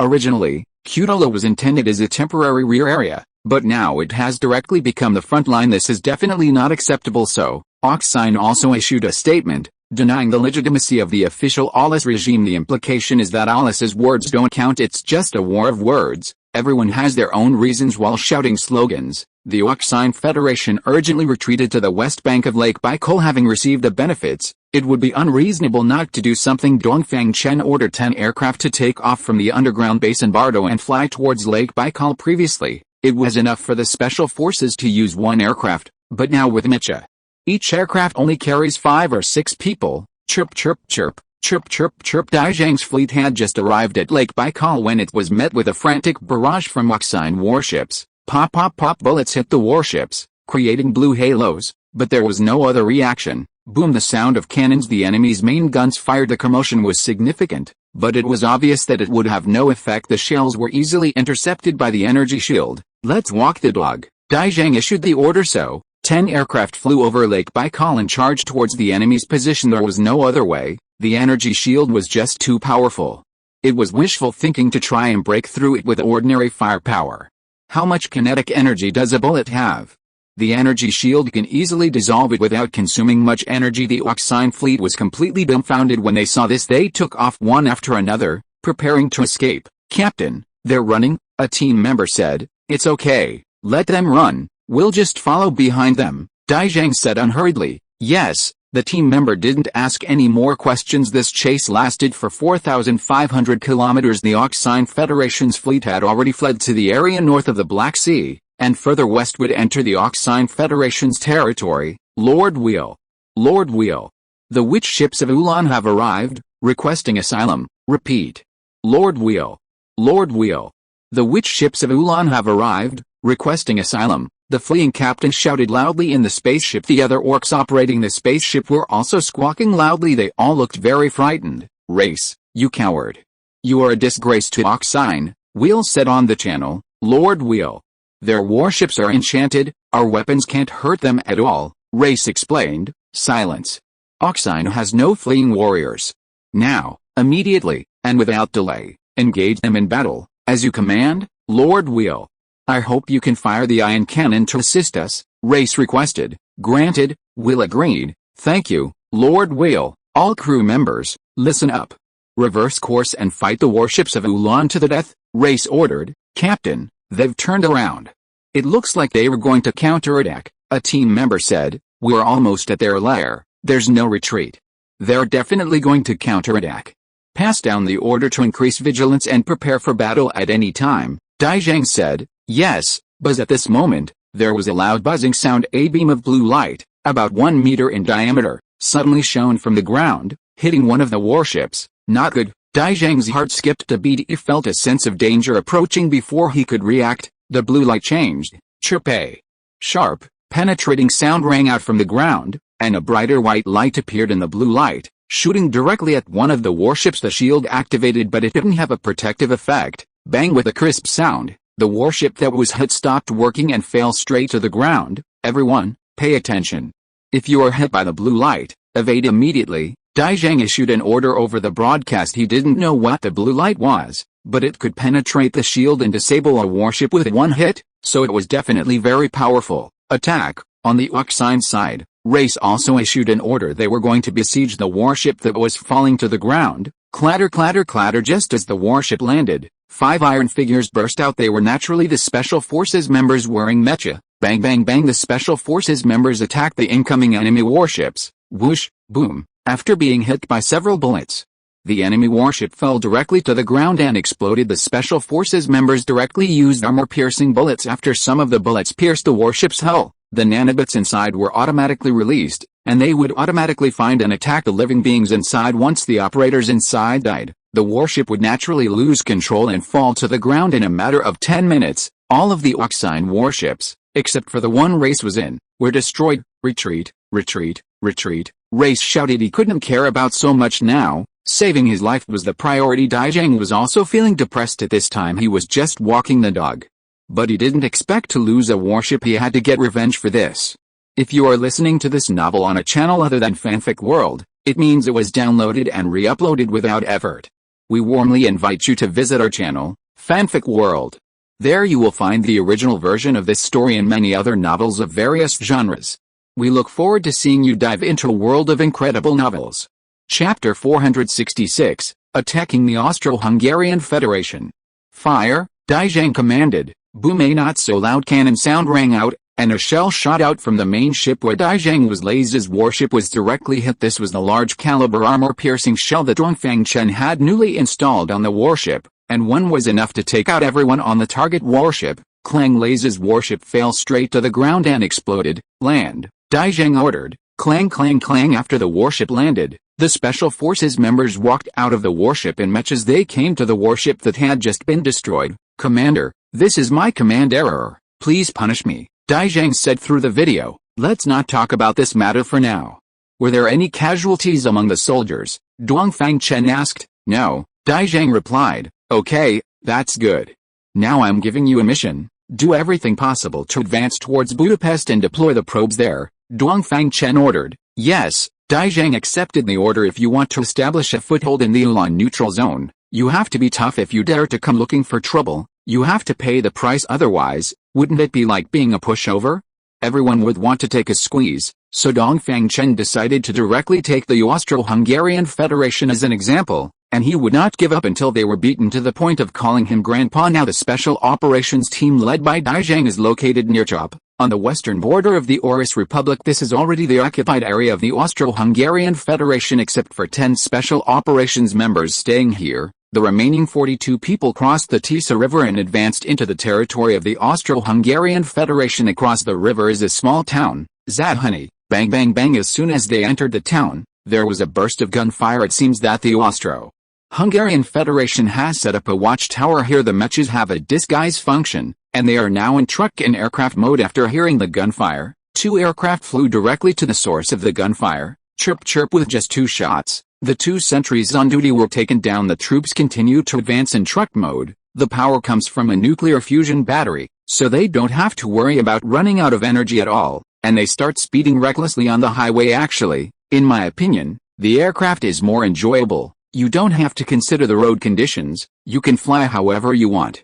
The only disadvantage is that if the propeller has a problem, you're done for. The aircraft in front, the truck in the back, traveled 60 kilometers south in one breath. They did not encounter any enemies along the way, and it was smooth sailing until they arrived at a small city, Neirajahaza. This place seems to be a living hell. The walls on both sides of the street are covered with blackened blood stains. Along both sides of the road are piles of white bones, all human bones. These bones are not naturally formed after the human body dies and the corpse rots. Why do I say that? First, because naturally formed bones are arranged neatly, set by set. Second, even if the corpse has completely rotted, there will always be clothes on the body. The bones should be wrapped in them, but the situation in front of us is not like that. Some corners are piled with skulls, without other parts, and other parts such as leg bones and sternum are scattered randomly on both sides of the road, without any regularity. Why is this? Dongfang Chen's guess is, they were all eaten, and they were eaten after being dismembered. Only in this way can it be explained why the bones are scattered and not wrapped in clothes. Daijang didn't believe it at first after hearing Dongfang Chen's explanation, but after walking a few hundred meters forward and seeing the shocking scene, he couldn't help but believe it, because he saw many large pots set up on the side of the road, and some pots did contain human bones. This is too exaggerated, right? Dai Zhang exclaimed. He crawled out of the trenches so he wouldn't feel disgusted or nauseous. Just unbelievable. He had heard that people exchange children for food in years of famine, and even in many turbulent years, there have been cases of direct cannibalism, but that was when they were forced to. Unlike the scene now, it feels like eating people is a kind of enjoyment. You think it's too exaggerated because you are also human. But in fact, your enemies are not human, Dongfang Chen said. Not human? Dai Zhang was stunned. That's right. Although those who I have been fighting with you are called the Atais people, they actually belong to other species, Dongfang Chen explained. I see. Dai Zhang understood. After passing through Nirajahaza, they began to advance westward. Captain, a large number of enemy troops are ahead. Stay alert, Dai Zhang ordered. Yes, the team members responded. Chirp, bang bang bang bang. The enemy warship arrived quickly and launched an attack directly. The mechas do not have energy shields, and the team members can only avoid bullets by moving quickly. Bang bang bang, bang bang bang. The team members open fire while dodging. The mechas have an automatic aiming function, so they don't need to stop to aim when shooting. Whoa. Clang, the hit warship crashed directly to the ground, and flames rose everywhere. Chapter 467, No Winner on the Surface. Land-based mecha, draw their fire. Flying mecha, retreat and then flank towards Budapest, Dai Zhang ordered. Rumble, clank clank clank. Many tanks and mecha also appeared on the ground as the enemy's ground forces arrived. The special operations soldiers piloting the flying mecha quickly took off and retreated. The enemy fighters, thinking they were trying to escape, detached a portion to pursue them. Ta ta ta ta, they fired as they chased. Fortunately, in flight mode, the mecha were on fully automatic pilot. The special operations soldiers didn't need to constantly worry about dodging bullets. The system had automatic evasion capabilities. Bang bang bang. While constantly adjusting their flight attitude, the special operations soldiers also seized opportunities to retaliate. The armor-piercing rounds were simply too powerful. Any enemy fighter that took a hit would plummet to the ground. We'll split up. You guys flank from the north, we'll go south, one soldier shouted through the bone mic. The special operations soldiers quickly divided their forces. All the flying mecha suddenly ascended rapidly, then some turned north while others flew south. The pursuing fighters also quickly split into two groups, relentlessly giving chase. Meanwhile, Dai Zhang was still leading the remaining land-based mecha in guerrilla warfare on the vast plains. Brothers, don't engage in direct confrontation. Fight and retreat, Dai Zhang shouted. The soldiers broke into smaller units, evading, retreating, and returning fire as they went. At present, breaking through the enemy's encirclement to reach Budapest was extremely difficult. Therefore, Dai Zhang decisively adjusted the plan, using the land-based mecha to draw the fire, feigning defeat and retreating. At the same time, the flying mecha used retreat as a form of advance, circling in the sky. The enemy didn't know what the special operations soldiers' target was, which was key to the plan's successful implementation. Team leader, I think it's about time. Shall we begin? A special operations soldier asked. All right. You three provide cover from the rear, the team leader ordered. Yes. Of the 4 flying mecha in the squad, 3 suddenly ascended and turned around, while only the one piloted by the team leader continued flying forward. As a result, most of the pursuing fighters followed and turned around, with only a small portion continuing forward. Bang bang bang. It turned out that the 3 flying mecha that had turned around earlier had circled around and flown behind this small group of fighters. Boom boom boom. This small group of fighters was quickly wiped out. Team leader, go ahead, we'll handle the rest. A soldier shouted. Be careful. The team leader didn't hesitate. After giving the instruction, he accelerated west. The distance to Budapest was still about 120 kilometers.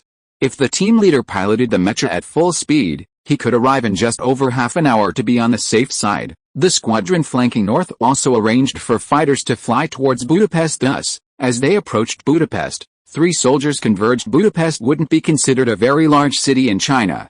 Before the virus outbreak, the city's total population was only about 1.8 million. Many 3rd and 4th tier cities in China could reach that size, but in Europe, it was one of the top-ranked important cities. The 3 soldiers circled over the city and finally landed in Budapest's central square on the east bank of the Danube River. Shall we deploy it here? The team leader asked, looking at the other 2 soldiers. They weren't from the same squad, so he used a consultative tone. Okay, the 2 soldiers said in unison. They had deployed this thing so many times that they were very familiar with it, although they didn't know what this detector was for. Deploying it was really very simple. No specific location, no specific method, no requirements, No precautions wherever the commander said to put it, they just put it there, reporting, Captain. The detector has been deployed to the designated location, the team leader reported after placing the detector. Withdraw immediately, Dai Zheng ordered. Yes, the 3 soldiers took off directly after putting down the box and rendezvoused with the other soldiers after learning that the mission was completed. The soldiers didn't linger and began a full-scale retreat originally. They were only about 100 kilometers away from the border, and they all withdrew in about 2 hours. The soldiers waiting outside the border were already prepared. All 9 aircraft took off and launched indiscriminate attacks on the incoming fighters. The ATIS's tanks, mecha, and warships stopped at the border, not daring to advance for a while. After the special operations soldiers withdrew, the warships retreated at full speed, flying towards the neutral zone of Xiaolin. On the surface, this battle had no winner. The soldiers from the neutral zone of Xiaolin entered the territory of the Austro-Hungarian Federation without achieving any results, and the Austro-Hungarian side also failed to keep those soldiers, so neither side gained any advantage. Only Dongfang Chen himself knew that this operation could be considered a success. Chapter 468 Urgent Trip to Sunlight City. Xiaolin, order the Queen Bee to search the Budapest area and collect all the crystal cores it can find. Dongfang Chen ordered. Yes, Commander. Whether there are zombies in Budapest, and how many, is currently unknown, but Dongfang Chen didn't care. As long as there were some, he didn't plan to make any big moves there, just build some observation outposts. What exactly is that beam of blue light? Has it been analyzed? Dongfang Chen continued to ask. Commander, it's difficult to conduct a comprehensive analysis based solely on video images, but the preliminary judgment is that it's likely an ion cannon. Xiaolin replied. It seems the Addis people, who disappeared for 300 million years, still have something up their sleeves. I've never understood how these civilizations that once disappeared suddenly reappear, and how their technology is passed down. Dongfang Chen said. Unknown. Xiaolin replied. Dongfang Chen didn't expect her to answer. Artificial intelligence is good at dealing with things as they are, analyzing and drawing conclusions, but asking her to make assumptions or guesses is a bit difficult. In Xiaolin's view, unfounded assumptions are meaningless. The Addis people of Austria-Hungary, the Mayans of the Americas, and the Tasman civilization of Australia, all inherited their former civilizations without exception, and there is no doubt about that. Otherwise, they could not have developed so quickly within a year. However, it is easy to understand why these civilizations have been low-key and silent all along. They needed time to develop. The only question is, what exactly is their purpose? Ding ling ling. Yan Xiangping requested a call. Hello, Commander Yan, what's the matter? Xiachen, where are you now? Bardo City. Is it convenient for you to come to Sunlight City? What happened? Dongfang Chen frowned. You'll know when you get here. Yan Xiangping didn't say much. Okay, I'll be there in 3 hours. Dongfang Chen hesitated for a moment and replied. Okay, I'll wait for you. After speaking, Yan Xiangping hung up the phone. Xiaolin, analyze the recent situation in Sunlight City and see if there are any abnormalities. Even if Dongfang Chen was going, he had to do his homework first. Yes, Commander, compiling now. 2 minutes later, Commander. The crystal core production in Sunlight City has sharply decreased in the last few days. Other indicators are normal. Xiaolin reported. Sharply decreased? How much of a decrease? Dongfang Chen frowned and asked. A decrease of more than 90%. Xiaolin replied. Hiss, that much? Dongfang Chen was a little incredulous. Analyze it in detail and figure out why it has decreased so sharply. Commander, the data shows a decrease in raw materials. Xiaolin replied. The so-called raw materials are naturally the giant scorpions. Dongfang Chen guessed that Yan Xiangping's call had something to do with this. Check the data for Nakwa City and see if it's the same. Dongfang Chen asked. Nakwa and Sunlight City are 2 important checkpoints for resisting scorpion invasions. 2 minutes later, Commander, Nakwa City is the same, she said. Looks like I was right. Dongfang Chen nodded after figuring out what happened. Dongfang Chen took a flyer towards Sunlight City to ensure safety. Dai Zheng also arranged for 2 warships to follow October 14, 2056 AD 1620 in the afternoon. Lhasa Province, Sunlight City. Inside a heavily guarded detached building, Commander Yan.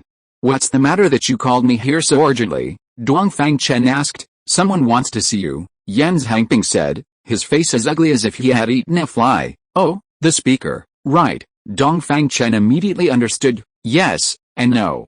You'll know when you go in. Yan Xiangping made a gesture of invitation. What's going on? So mysterious.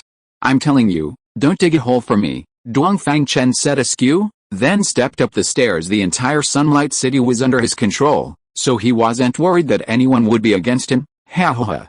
You still think of yourself as a young boy. Elder Qin is right. Before he even went in, Dongfang Chen heard people chatting inside. Report. Dongfang Chen was just about to speak when the guard at the door shouted loudly, "Enter." Report. Speaker. The person has arrived. Oh, please come in quickly. The soldier saluted and came out. Please come in. The soldier extended his left hand, making an inward gesture. His face was expressionless. Dongfang Chen stepped in. Inside, there was a simple tea table by the window, and an old man and the speaker were sitting face to face, drinking tea. Although he had never met the speaker, he had often seen him on TV before, so he certainly recognized him. He had no impression of the old man next to him, and had never seen him before. However, since he could talk and laugh with Bailey Ji and be respectfully called Elder Qin by him, his identity was probably not low.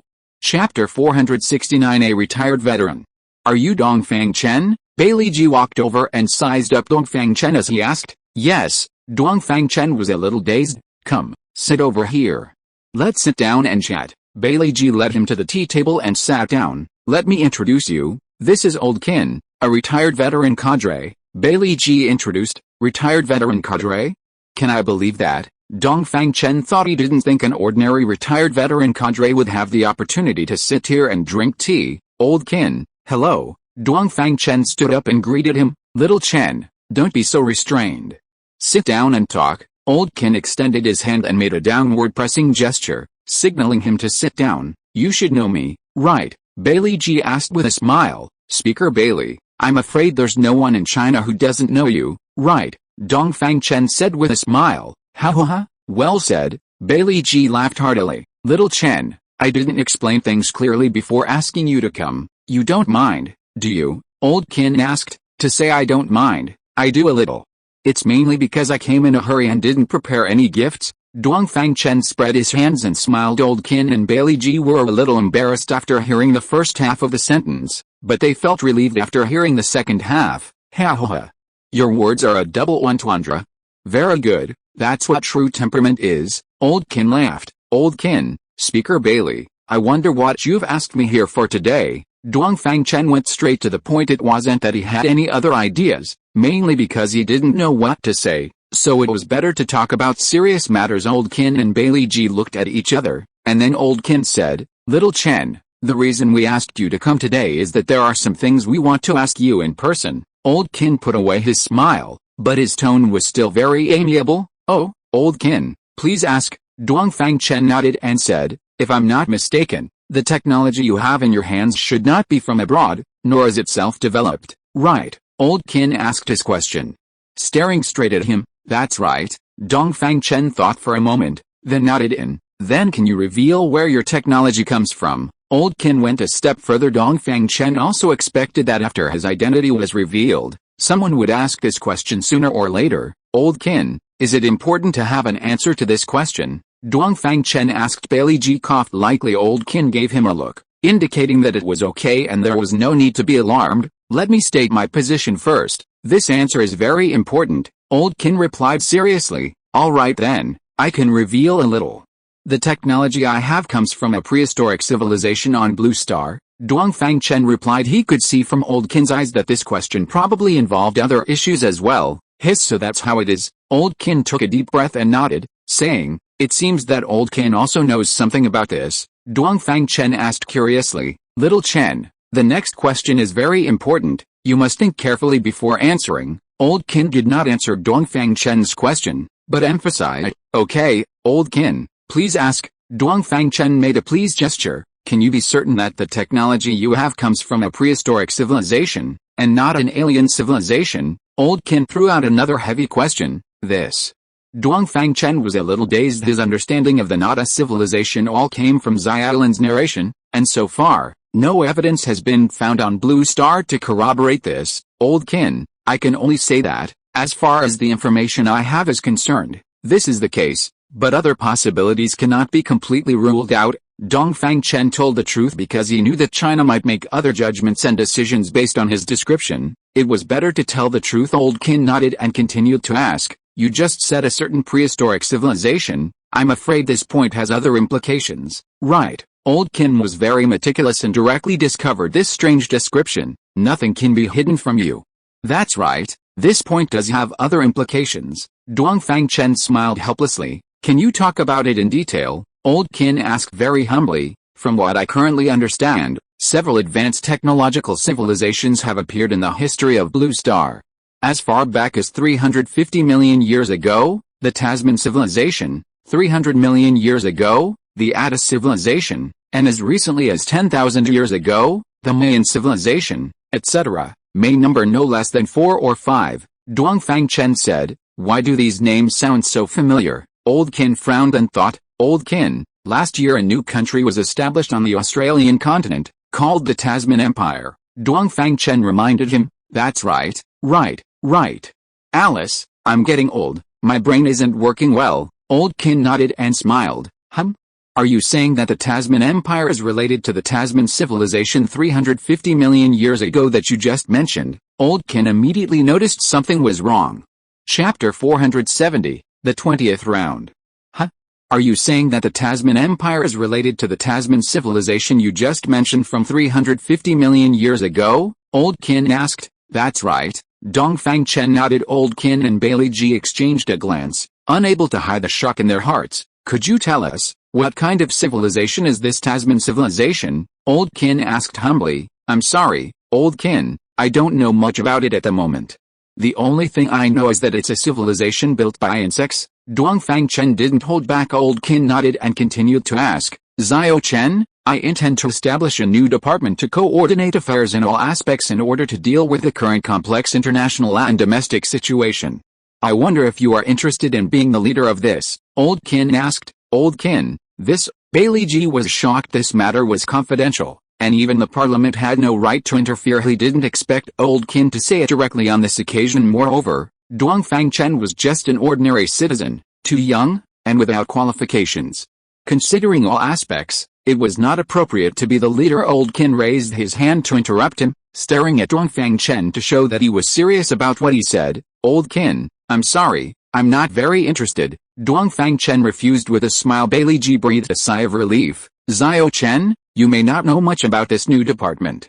I can give you a detailed introduction. This newly formed department is called the 20th Bureau. Do you know why it's called this name? Old Qin asked. Not quite clear. Dongfang Chen shook his head. Currently, our China's parliament has 19 seats. You know that, right? Old Qin asked. I know. Do you mean? Dongfang Chen seemed to understand a little. That's right.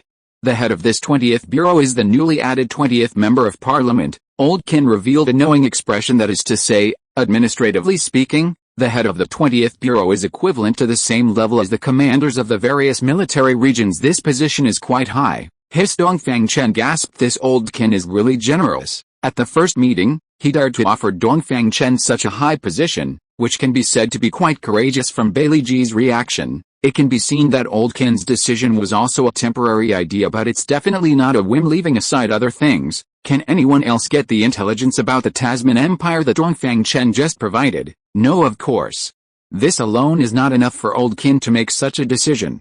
It's just that through this point, Old Qin saw a bigger problem, that is, China's current understanding of the world situation is seriously insufficient, and can even be said to be out of touch. This is very dangerous. If one day other forces come to the city, and you still don't know who the other party is or what their strength is, then you will be too passive. On the other hand, Dongfang Chen also hesitated in his original plan. There was an item to enter the parliament, obtain a legal seat, and then increase his right to speak. Now the opportunity is right in front of him. Old Qin is offering this opportunity with both hands, which can save him a lot of trouble. However, this seat is not so easy to get. Always remember that in this world, if you want to get anything, you will inevitably pay an equal price, especially things that others take the initiative to offer.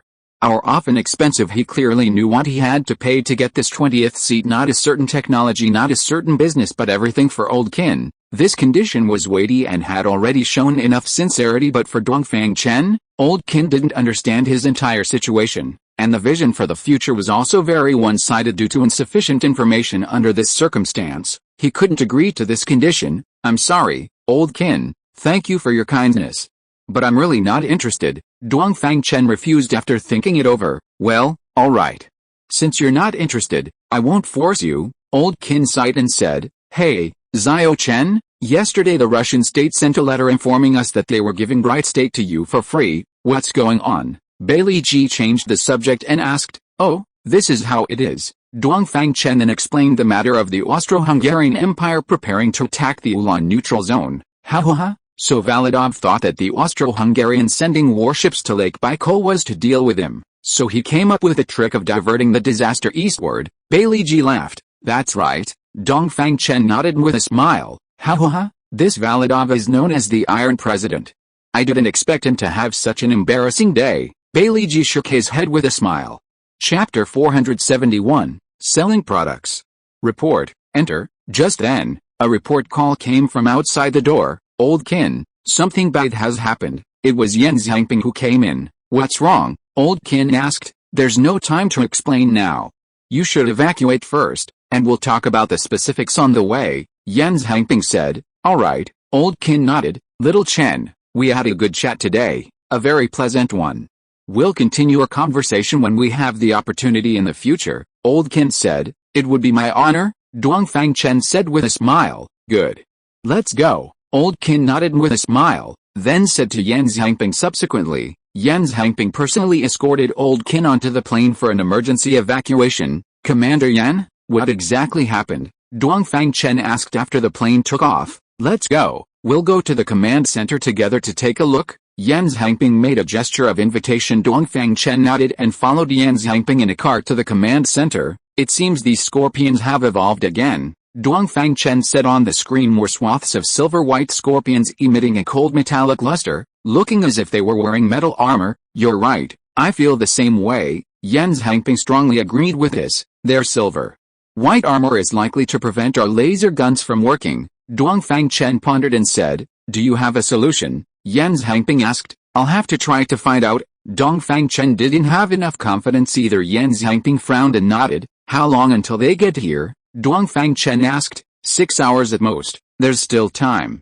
I'll transfer a batch of weapons over. Dongfang Chen said. He issued an order to Xiaolin, and 20 warships equipped with electromagnetic cannons and armor-piercing rounds took off from the neutral zone of Ulan in automatic cruise mode, flying towards this place. Subsequently, he ordered one of the 2 warships that had come with him to take off immediately and fly towards Gear County. He wanted to test whether armor-piercing rounds could have an effect on those brightly armored scorpions. First, the warship quickly arrived at the battlefield. They began firing. Bang bang bang. Some bullets were deflected, and only a few bullets penetrated the bright armor. This was related to the angle of the shot. If the angle of incidence of the hit was large, the force of the bullet would be unloaded, causing it to be deflected. Only when the angle of incidence was small could it successfully penetrate. As long as it could penetrate, it could definitely be destroyed. After trying the armor-piercing rounds, they also tried the laser cannon. As expected, the bright armor on the scorpions could reflect the laser cannon very effectively, and the laser cannon had no effect. Commander Yan, after testing, the latest armor-piercing rounds on my side can have a certain killing effect, but the efficiency is not high, and laser weapons have no effect at all, Dongfang Chen said. In that case, we can only go head-to-head. Little Chen, you must speed up the production of this kind of bullet to ensure the supply. I will conscript more soldiers over here. Even if we have to pile them up, I will pile up a line of defense. Yan Xiangping decided immediately. That's the only way. I have another piece of equipment here, you can take a look at it. Dongfang Chen promoted along the way. What equipment? Yan Xiangping asked. Let's go, we'll go take a look. Dongfang Chen led Yan Xiangping to the location where the warships were parked. Give Commander Yan a demonstration. Dongfang Chen ordered the Special Operations soldiers. Yes, several Special Operations soldiers took the order and boarded the warship. More than 10 minutes later, several mechas walked out of the warship. Salute. Several mechas, in humanoid form, simultaneously made a salute. This is a mech. Yan Xiangping's eyes widened. That's right, Dongfang Chen said with a smile. Little Chen, it may be difficult to resist these scorpions with mechas alone, right? Although Yan Xiangping was a little shocked, he didn't think this could solve the problem at hand. It is difficult to resist. But similarly, it is not enough to rely on ordinary soldiers to defend on the city wall. My suggestion is to combine these 2 weapons. The mobility of mechas is relatively strong, which can solve many emergencies, Dongfang Chen said. That's right. Subsequently, The Special Operations soldiers did some combat demonstrations to help Yan Xiangping have a comprehensive understanding of the matches. After the demonstration, Yan Xiangping immediately placed an order to purchase 100 units. Dongfang Chen agreed to provide 5 instructors free of charge to help him train the first batch of mech pilots. The next morning, 20 warships arrived in Sunlight City and immediately began to deploy defenses. These 20 warships were lent to Yan Xiangping by Dongfang Chen for emergency use. In addition, 100 matches were also sent from the Binjiang underground base well. These matches were produced by Dongfang Chen a long time ago. The reason they were produced in Binjiang was because he had planned to sell them to Yan Xiangping a long time ago. Chapter 472 The Ice Age is coming. The matches were delivered in the afternoon, just as the armored scorpions were at the city's doorstep. There's definitely no time to train drivers now. All matches are to be uniformly transformed into armored vehicles and aircraft, using automatic attack functions for defense. The other functions of the matches will have to wait until the drivers are trained because there are 2 cities, Sunlight City and Naqua City, that need defending. Each city can only be allocated 10 warships and 50 matches. This firepower is definitely not enough. The soldiers can't use the weapons in their hands, and it will take time for the electromagnetic cannons that Dongfang Chen is producing for city defense. So how do we hold out during this time? Yan Xiangping thought of the gasoline exchanged from Russia by Li Ji hadn't collected enough crystal cores yet, so the gasoline was still with him as collateral. He immediately ordered that all the gasoline in the city be gathered and hoisted outside the city using the hoisting machines meant for the scorpions, and poured onto the already dead scorpion corpses. Finally, ignite the gasoline. A raging fire blazed up. The scorpion corpses, ignited by the gasoline, were completely engulfed in flames. A line of fire was thus formed, however, to prevent the scorpions from diverting to the sides, causing the battle line to lengthen. Yan Xiangping ordered a 200-meter long passage to be left open in the middle of this fire line. This way, all the scorpions could only come through this passage. Not only would their movement speed be greatly reduced, but we could also concentrate our firepower to eliminate them, killing 2 birds with 1 stone. Dongfang Chen also had the Queen Bee in Sunlight City dissect an armored scorpion to analyze the composition of their outer armor, in order to determine whether these scorpions could be used directly as feed. The analysis result was positive. Their surface armor was also a type of chitinous armor, very thick. It's just that a very thin alloy layer composed of elements such as iron, chromium, and manganese forms on the surface of the armor. This reflective layer is many times smoother than a human fingernail and is also covered with a layer of liquid oil. This results in their armor having a strong reflectivity and being resistant to scratches. Dongfang Chen couldn't help but repeatedly marvel when he saw the analysis results. The evolution of living things is truly miraculous. This idea is not something an average person could come up with. Since the existence of the armor doesn't affect the production of feed, it must be put to good use. Otherwise, if it's purely consumption, Yan Xiangping simply won't be able to hold out for more than a few days. Not just Yan Xiangping, but the entire Huan nation wouldn't be able to. War is about spending money, burning through piles and piles of wood. Only by sustaining war with war can we achieve the foundation for a protracted war. 15 days later, all the electromagnetic cannons that Dongfang Chen had urgently produced were in place and successfully deployed on the city walls of Sunlight City and Naqua City. Furthermore, in order to increase the supply speed of ammunition, he also had the Queen Bee build a bullet production warehouse underground in each of these 2 cities, fully supplying bullets. Originally, these 2 cities were major producers of crystal cores. Even after purchasing bullets, they still had half of their income left over.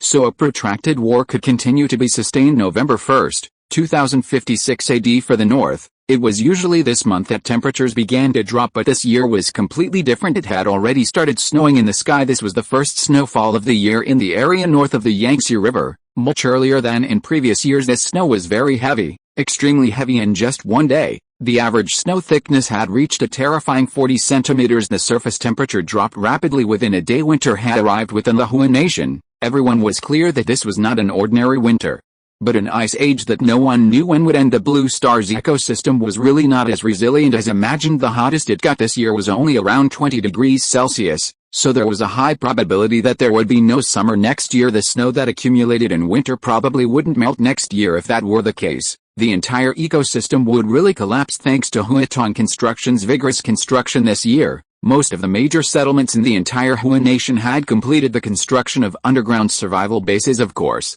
there were still many settlements that, due to their remote location or relatively small population, did not have the conditions to build now. They only had one path in front of them, to rely on nearby large settlements. Apart from that, there was no other way. It was one thing for Dongfang Chen to reveal the severity of the ecological crisis to the council, but it was another thing for everyone to witness this day with their own eyes. The council was collectively silent on this day. Everyone now understood what the situation would be like without the Huatong Business Association. They now believe that without these underground bases, the vast majority of people would have to die 3 days, at most 3 days. Most people would freeze to death 3 days. How ridiculous. They had previously been thinking about how to weaken or even resist the Huatong Business Association. Everyone is the same. They really don't understand what survival is all about until they personally experience it. If you are listening to this novel on a channel other than Fanfic World, it means it was downloaded and re-uploaded without effort. We warmly invite you to visit our channel, Fanfic World. There you will find the original version of this story and many other novels of various genres. We look forward to seeing you dive into a world of incredible novels. Chapter 473 Visit of the Austro-Hungarian Federation. Parliament Building. Since no one is speaking, let me start. Biology took the lead in breaking the silence. Facts have proven that the views of the 4 military region commanders are correct. I apologize to you for my previous attitude. Biology stood up and bowed deeply. The 4 military region commanders hurriedly stood up, all standing straight. Everyone, please sit down, Biology said. Straightening up, the 4 military region commanders sat down again. Councillor Yan was right last time. In the past, we were too wary of the Huatong Chamber of Commerce.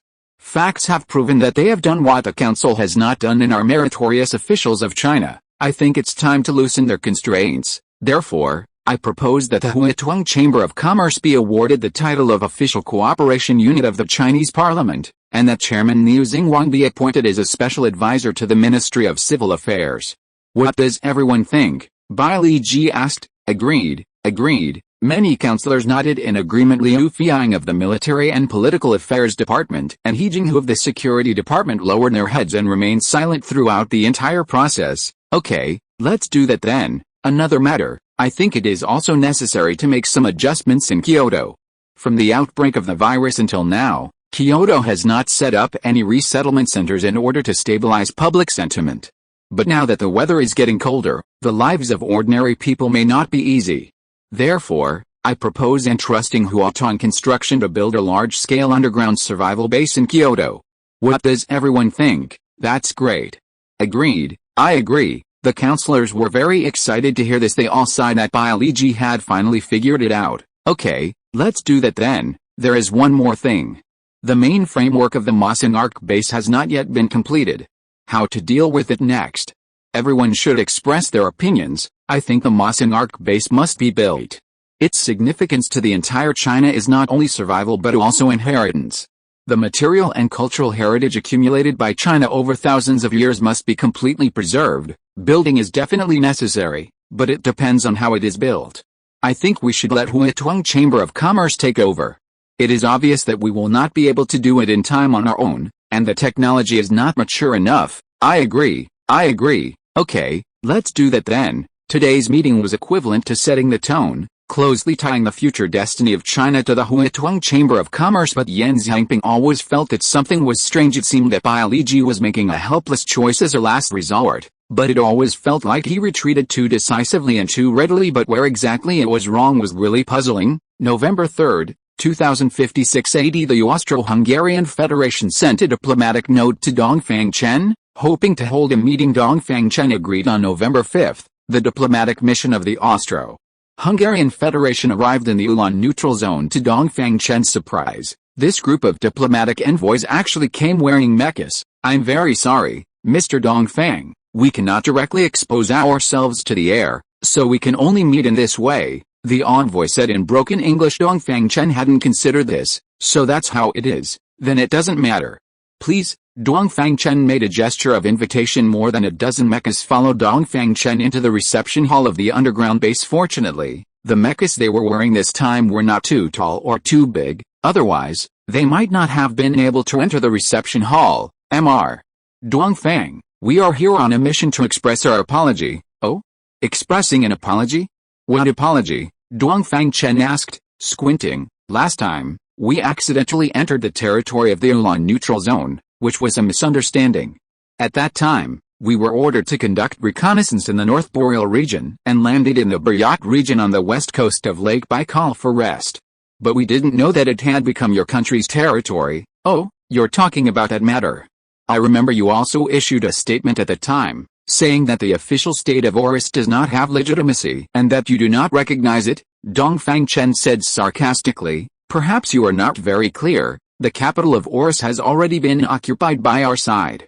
Therefore, the purpose of issuing the statement was mainly to refute them, and we did not notice their intention in doing so. Then what is the intention of the Oris country? It is obvious that they are provoking conflict between our two countries. What you said makes sense, but the conflict has already occurred, so what should be done? Dongfang Chen didn't argue with him.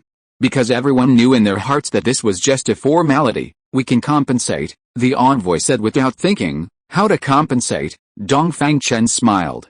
It seemed that Austro-Hungary must have something to ask for this time, otherwise, they wouldn't have taken the initiative to send something with an excuse. Take a look at this. The envoy handed over a metal box. Dongfang Chen took the box without opening it. He ordered Xiaolin through his digital eye pupils to arrange for nanobots to go in and investigate. It's better to be careful with things given by unknown species.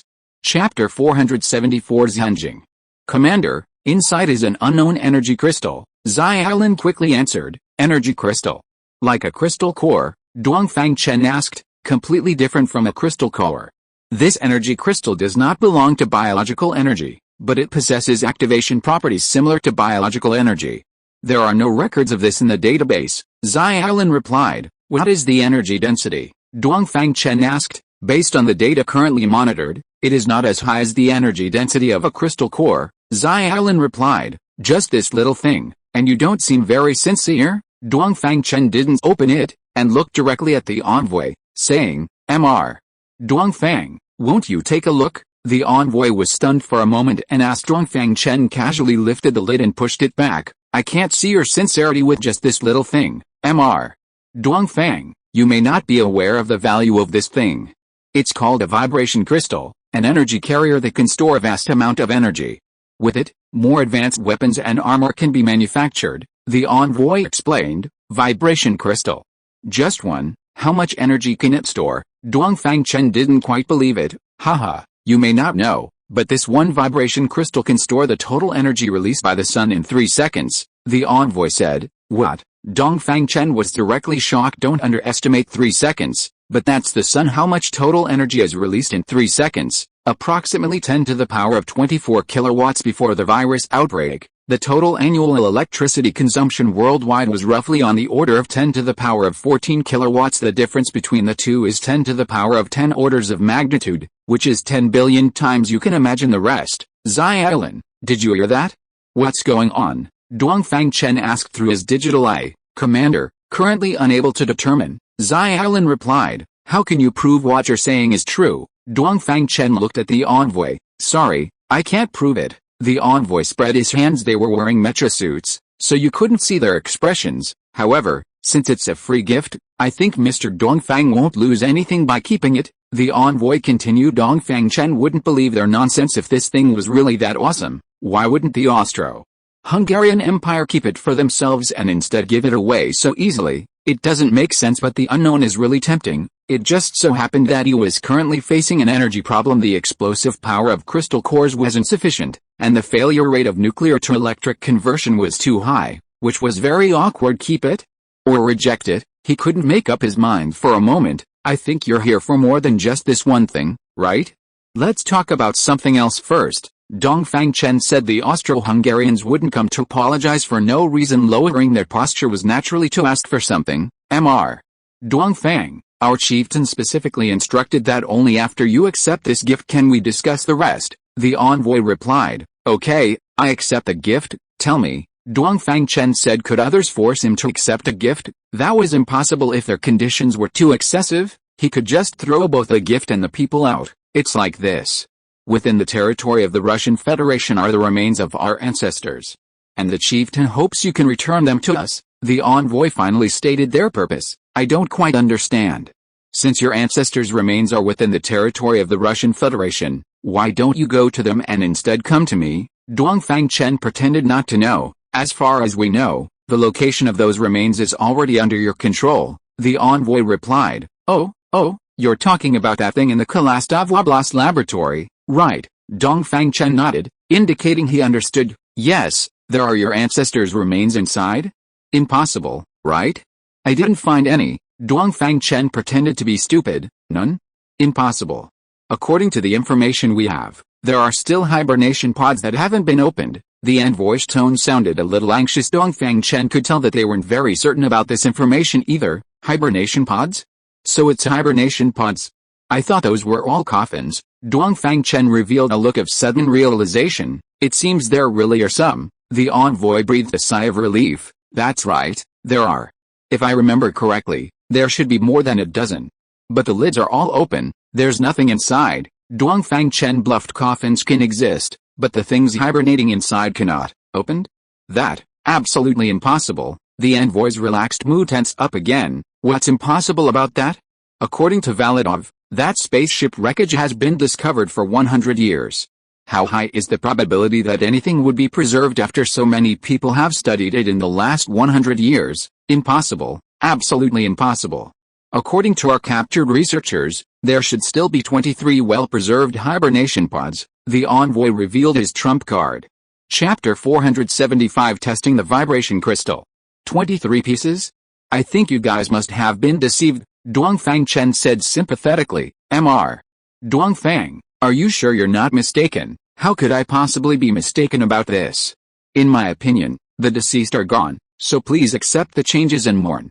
Your ancestors will bless you in heaven, Dongfang Chen said, pointing his hand towards the sky with sympathy. We would like to go and take a look, the envoy requested. Sorry, you can't see it, Dongfang Chen refused decisively. Mr.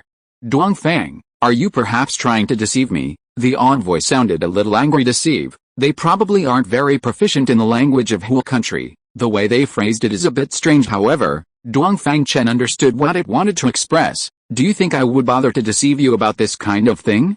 It's a treasure to you, but to me, it's just a pile of garbage.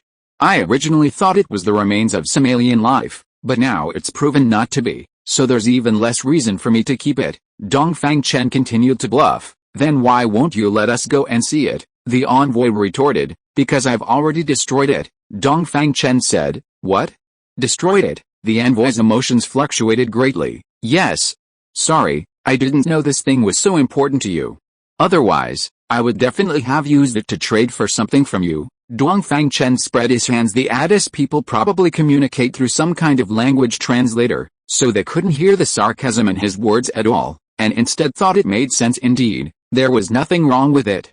If it had value, he would at least use it to blackmail them, so why would he choose to destroy it? Even if it's destroyed, we still want to take a look, the envoy insisted. Since that's the case, then alright, Dongfang Chen agreed. Even if they set off now, it would still take several hours to get there. This time was enough for Dongfang Chen to fabricate a scene. Thank you, the envoy said. It's nothing. Dongfang Chen waved his hand. 5 hours later, they arrived in Kalastov Oblast. Take a look for yourselves, Dongfang Chen said. The two-story building at the entrance of the laboratory was gone, replaced by a deep pit filled with construction waste. Why? How dare you do this? The envoy's emotions finally couldn't be controlled. What? Want to make a move? I advise you to think carefully. Dongfang Chen smiled. The envoy looked around, and several warships were rising slowly. These were Dongfang Chen's warships. Sorry, I was reckless. The envoy apologized. Let's just forget about it this time. Take your things back. I don't accept rewards for no service. Dongfang Chen handed the box over. This was given to you by the chieftain. We have no right to take it back. The envoy didn't accept it. Alright, in that case, goodbye. Dongfang Chen didn't care, waved his hand, and boarded the ship and left. Send a message to the chieftain, and say that the gift has been accepted, but the ancestor's hibernation pod was not found. The envoy ordered after Dongfang Chen left. Xiaolin, analyze this vibration crystal again, Dongfang Chen said after returning to the base. Commander, the reanalysis results are the same. Xiaolin replied. Have you tried whether this thing can be charged? Maybe the energy density is low because there isn't enough energy. Dongfang Chen was still unwilling to give up. Commander, we have already tried. And it cannot be charged. What about the structure? Have you analyzed it? Dongfang Chen continued to ask. It has been analyzed, and the main component is silicon. Xiaolin replied, silicon? Then why is it blue? Dongfang Chen asked. It's because this crystal lattice structure can absorb light in the blue wavelength range. Xiaolin replied, light. That's right, light. Xiaolin, have you tried to see how it absorbs light? Dongfang Chen asked. It has a better absorption effect for light with shorter wavelengths and higher frequencies, but if you want to charge it with light energy, I'm afraid the efficiency will be very low. Xiaolin replied. Why? Dongfang Chen asked. Because its area is too small. Xiaolin replied, alright. It seems that the space station's research and development capabilities for unknown technologies are very poor at the moment. Xiaolin's strength is still in integrating existing databases and utilizing existing technologies. Test it again according to the method I said, using a high-frequency, high-energy laser beam to irradiate it. And see how the energy absorption effect is, Dongfang Chen ordered. Okay, Commander. 3 minutes later, Commander, the test is complete. The crystal has a high absorption efficiency for high-energy laser beams, but the increase in energy density is not obvious. Xiaolin reported. Of course, the increase is not obvious if, as that ATIS envoy said, this vibration crystal can absorb 3 seconds of solar energy, then what effect can irradiating it with a laser for such a short time have? It's like using a dropper to drip a drop of water into the sea. It's completely useless. End of this chapter. Thank you so much for reading until the end. Don't forget to give it a like. Looking for more exclusive content and immediate access? Subscribe to our Patreon. Remember, every like, subscription or donation encourages us to continue. Thank you all. See you in the next video.